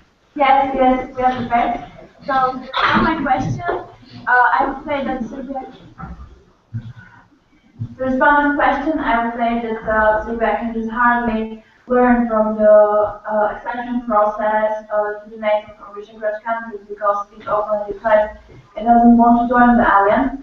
But what is interesting and what can Serbia review is the security sector reform, because Visegrad countries were obliged to do it after the fall of the communism in the transition process to democracy and to the liberal market.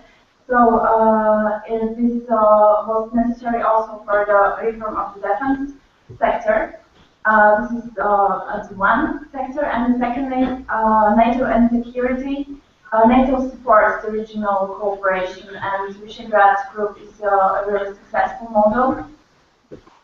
So Serbia can take an example and has two options. The first one is to use some of the present regional cooperations in the region and to copy some aspects of Visegrad cooperation to improve the relationship between countries, or choose that new cooperation between Western Balkan countries.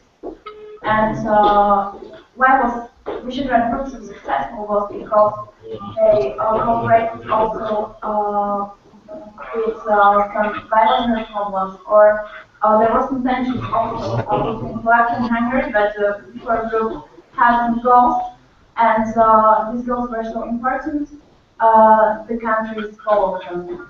So after the accession to the European Union and to the NATO, the cooperation continues, and for example, Visegrad funds.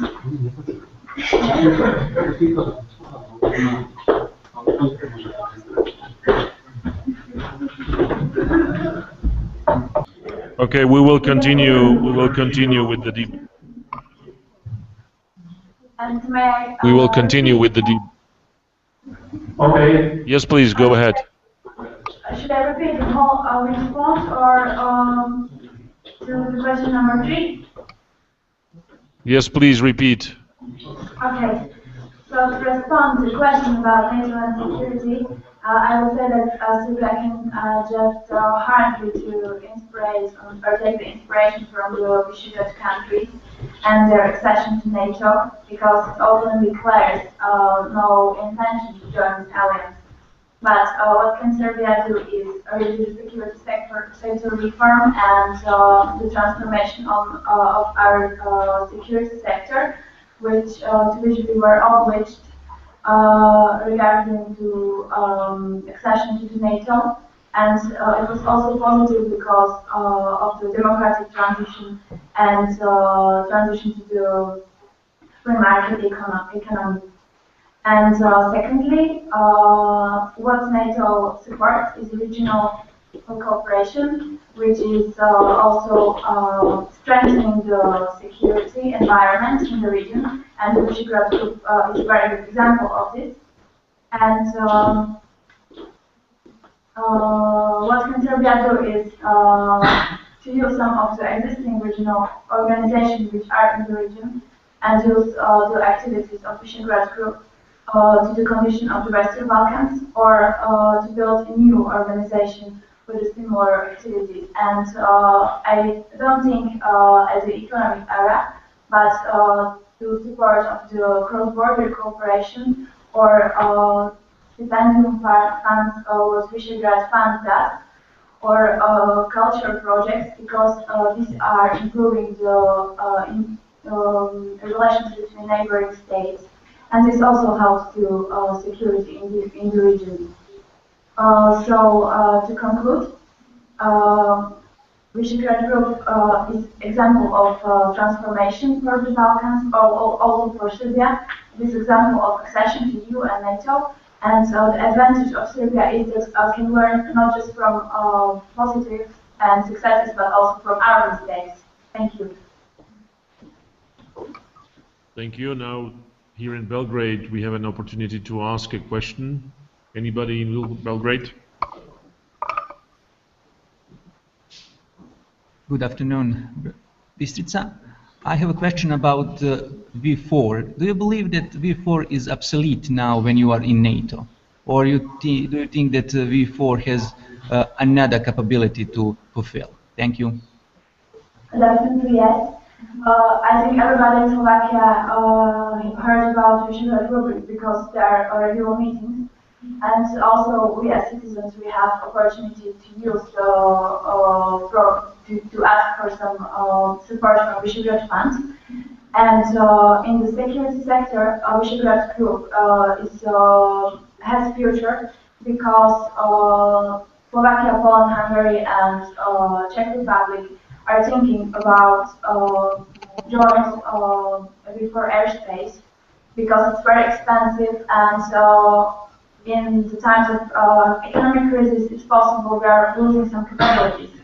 And V4 is a tool to have some joint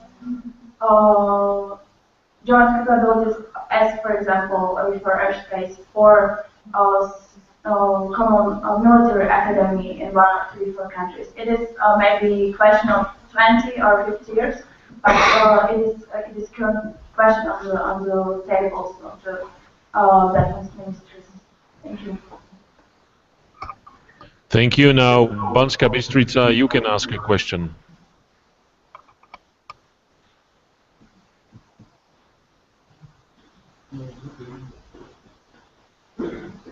We have somebody walking up to ask the question, but they're far away, so please wait. We are patient here.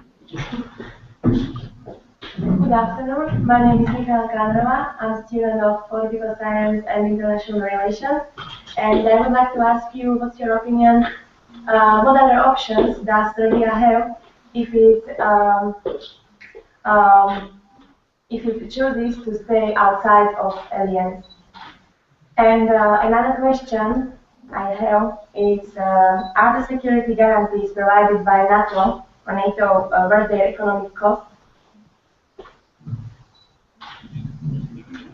First part was like, what are our other options if we not became NATO, and what was the second?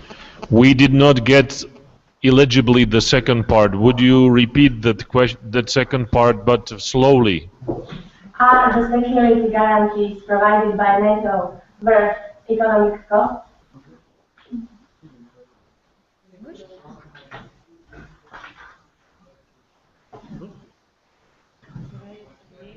Are the security guarantees provided by NATO worth their economic cost?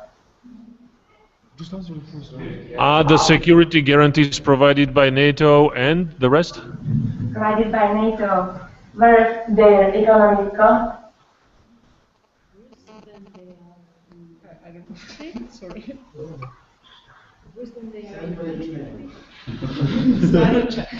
Let's answer the first part. Thank you.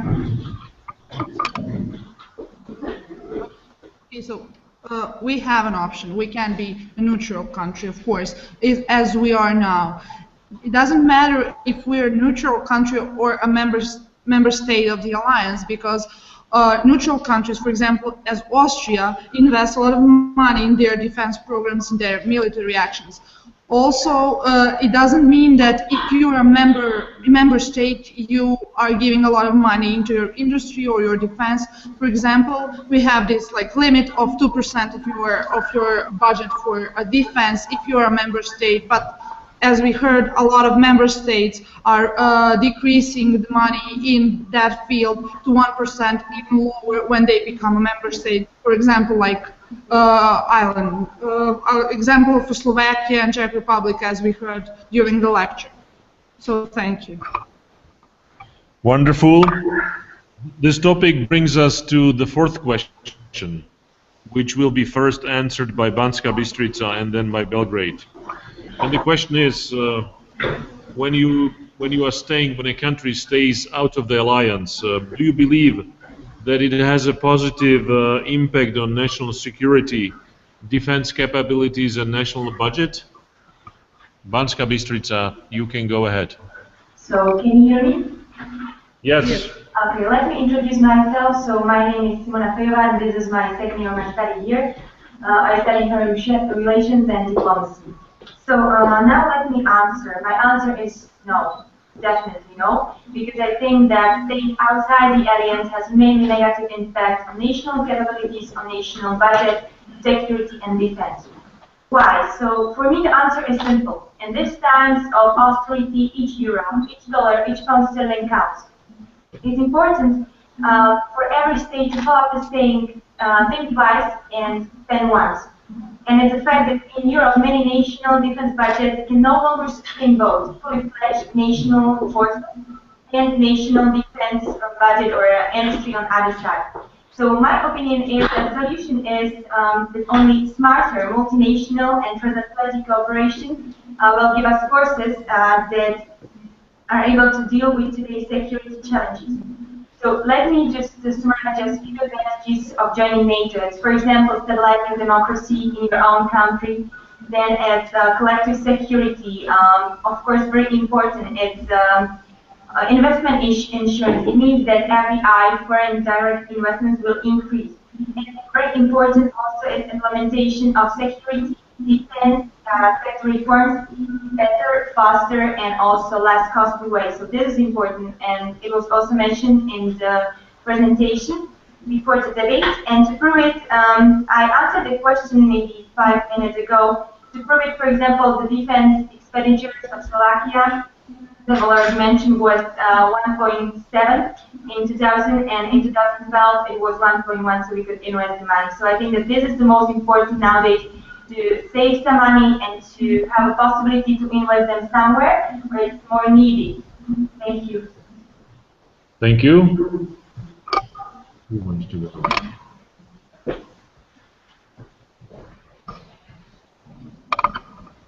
Okay, thank you for the question. My name is Miljana. I'm third year student at Faculty of Political Sciences, International Relations Department. What is my opinion is that we in Serbia have a specific neutrality, as already mentioned in lectures and by my colleagues. Although Serbia in 2007 declared itself as a neutral state resolution, the policy has not been clearly defined by any official state document, which leads to a variety of interpretations of this concept. We cooperate with NATO through partnership with peace, and there is no need for Serbia to join the alliance for reasons of the security, because she's not Serbia is not feeling jeopardized. We have low levels of external threats, and we do not need to be in NATO for that reason of security. We think, I think my personal opinion is that Serbia, as a neutral country, can spend a lot, and she does spend a lot, 2% of the budget on defense spending. And as I already said, Serbia cooperates through the Partnership for Peace, and the situation situation with military is, in my opinion, not the burning issue, not the national security and the defense capability. The problem is really the economic growth, because the signal that you send when you're not a member of NATO and EU is that you're unfinished state, that you have unconsolidated democracy, and foreign investors do not want to invest in your country because of those reasons.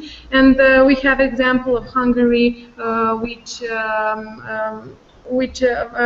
after joining doubled foreign investments and had an economical growth. Thank you.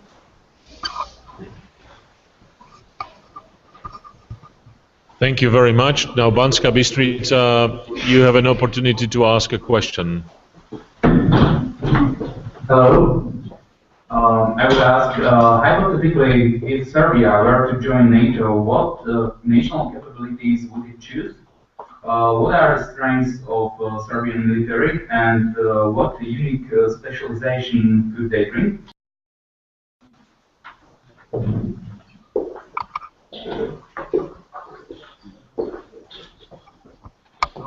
Thank you. That will be the fifth question, but I'll give you a short introduction anyways. The biggest contributions Serbia can make are probably in three regions where we already have advanced troops and advanced capabilities. Those are military medicine. We have a long, even in the communist past, we have a long-term history of developing military medicine. Our military doctors are held in high esteem all across the world. They served in various international missions. Also, the Serbian special police units can also make a significant contribution. They also participated in many foreign missions. And finally, the chemical, radiological, biological, and nuclear weapons disarmament and capabilities can also be a significant help. So these are the three main areas where currently we believe Serbia can make a significant impact, positive impact on NATO capabilities as a whole.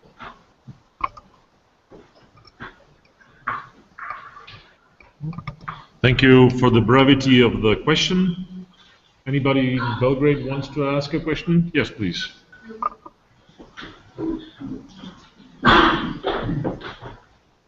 Good afternoon, Banska Bystrica. I'm Marko Kovacevic from the Faculty of Political Sciences.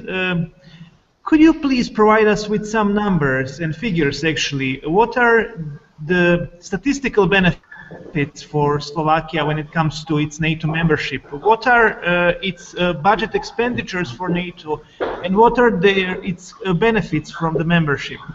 What were the things that Slovakia had to give up when it joined NATO, and what was actually the main benefit of its membership in terms of some economic capacities and so on? Thank you very much.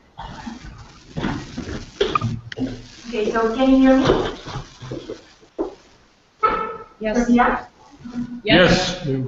Okay, so first advantage, I said it's wise. So this is the defense expenditure. This is the statistics, one of the statistics.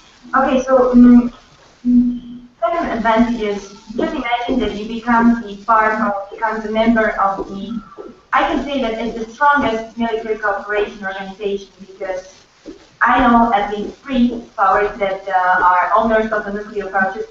So just making in case of war, which state would be so brave to attack the organization like that?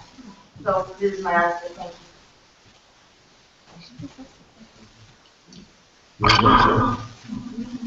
She was answering.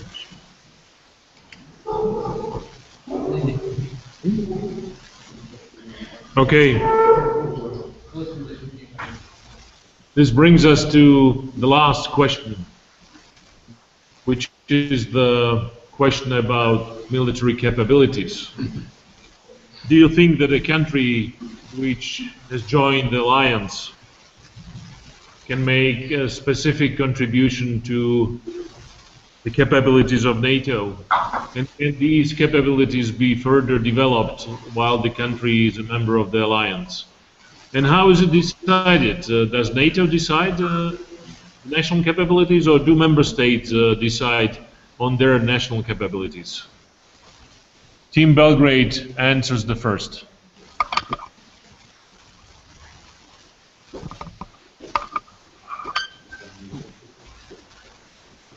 Thank you. My name is Stefan Sirojanski. I'm a third-year student here at the Faculty of Political Science in Belgrade, also in international relations. So in essence, those are 2 questions. Well, generally an answer to both is that NATO's long-term goal, it was mentioned in the lecture, is interoperability. It's functioning between the various national armies which are members. Now, the first question. Stronger armies, countries which depend on defense, don't have this much of an issue. So it comes down more to countries which are newer members, who have a lesser national budget, which have a lesser GDP, and are mostly from Central and Eastern Europe. So how does this actually help their national capabilities? When Poland sent a mission to Iraq in post the 2003 intervention, couldn't provide for needs because they weren't financially capable. The 9,200 troops contingent was largely financed by the United States. At that moment in Poland, one of the main issues was military modernization, because most of the budget for the military was spent on wages, wasn't used for modernization. Being able to serve in NATO missions helps national capabilities by those troops gaining experience, gaining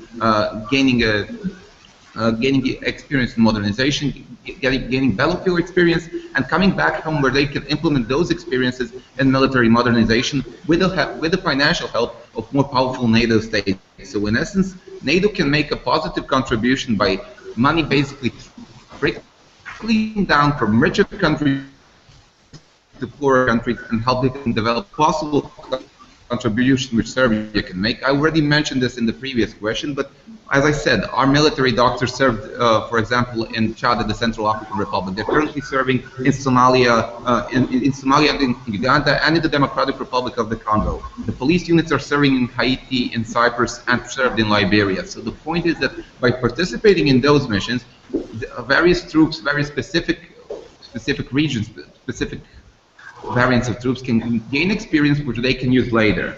With regards to the second question, now national capabilities are partly decided by national states when they decide which sector of their military and their armed forces they will invest most on. But NATO still does have some standards, because if the long-term goal is interoperability, It does not necessarily mean common military equipment and everyone using the same arms and types of communication. But the most important thing is for those armies and various types of equipment to communicate between each other, to share data, and to use the common facilities. So they are partly decided by NATO. We also have the standardization agreement, the STANAGs, which essentially decide, for example, what are the small arms calibers which can be used.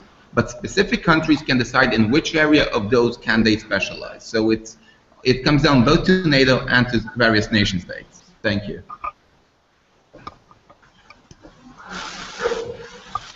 Wonderful. Banska Bystrica. Hello, Goran, can you hear me? Yes, definitely.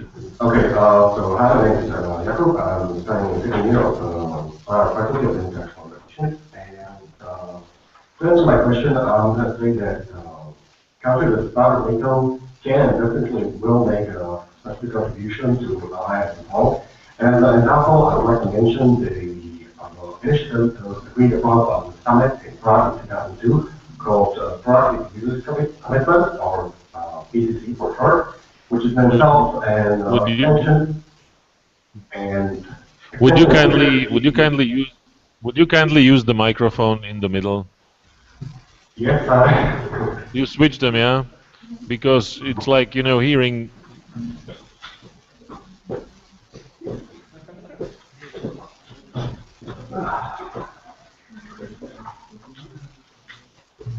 Okay, can you hear me now? Better, worse? And you need to come in.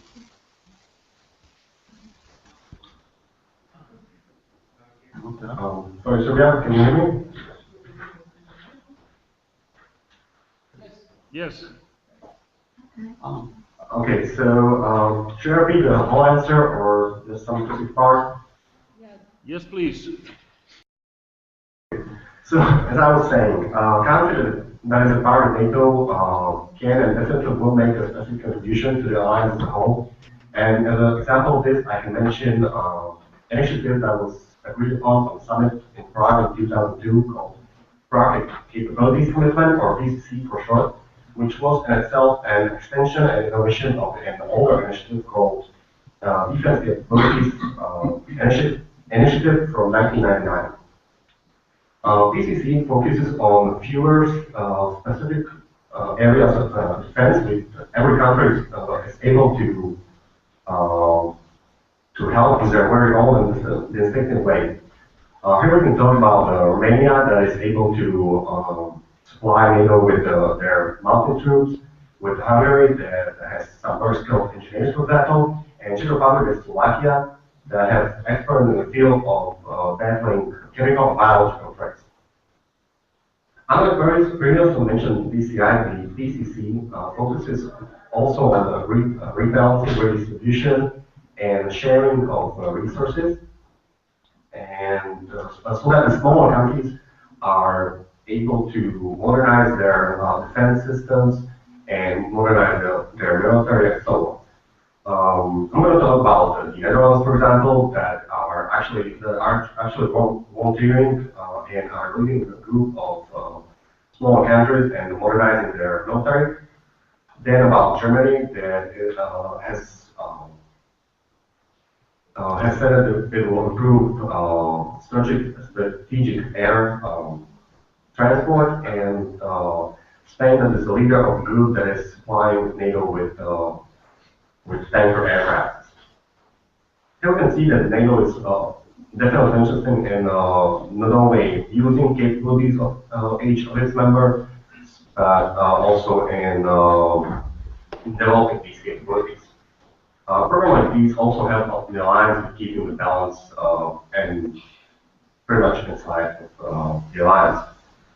And basically, I have a second question, and if I believe that these capabilities are decided by NATO or by nations themselves, here I can only say that NATO does have similar expectations from its members, but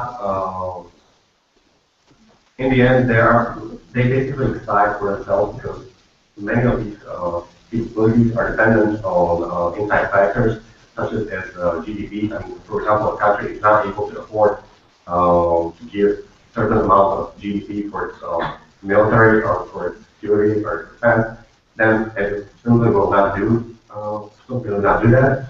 Or it can be about ideology of the country in general. Back when Poland was accepted in an alliance, it really helped them with keeping the demanded number of troops by the fact that general public opinion on NATO or military was rather good. So to summarize, I can say that national participation capabilities of the country are decided within the country themselves. Thank you.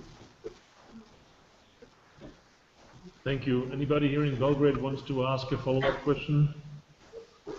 No one? Anybody in Banska Bystrica is willing to ask a question? Yes, I do. All right. So, hello, my name is Patricia, and I'd like to ask you a question. If it's profitable for smaller states to join NATO in general or this way?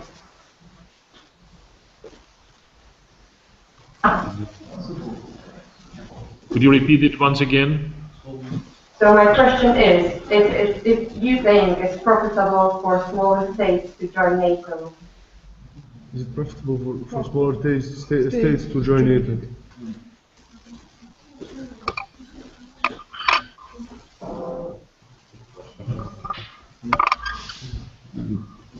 Well, considering that defense expenditure is indexed in percentage of GDP, so it's a relative amount. There's not an absolute amount of money which a country has to spend on defense. It's equally profitable for either a big state or a small state to spend 2%. It is the same amount of the budget which can go on defense spending. Smaller states can specialize and can contribute their capabilities in a lesser area than bigger states, but they can still make their own contribution to the alliance. So it is profitable in the same. I believe that the same equation goes for smaller states as well as for bigger ones.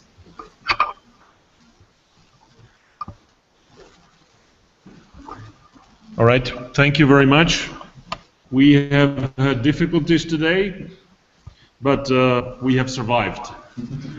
Hopefully next time our connection line will be better and will allow us to have a better debate because today it wasn't great. But I'd like to thank the teams both in Banska Bystrica and here in Belgrade. I think that from the audiences they deserve a big round of applause for what they did today.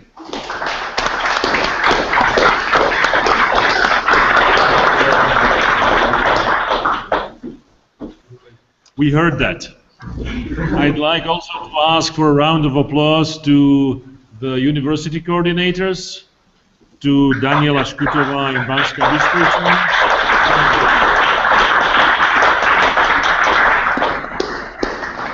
and to Filip Ejduš here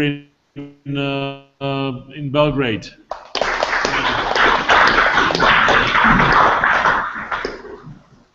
I would also like to thank our local partners here in Belgrade, the Center for Euro-Atlantic Studies, for their cooperation and help and partnership on this project. And I'd like to thank National Endowment for Democracy for supporting this project of university debates. We are all looking forward to continuing this project next year, next semester.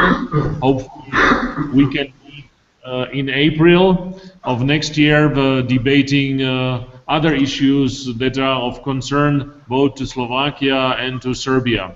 With that, thank you all and see you soon.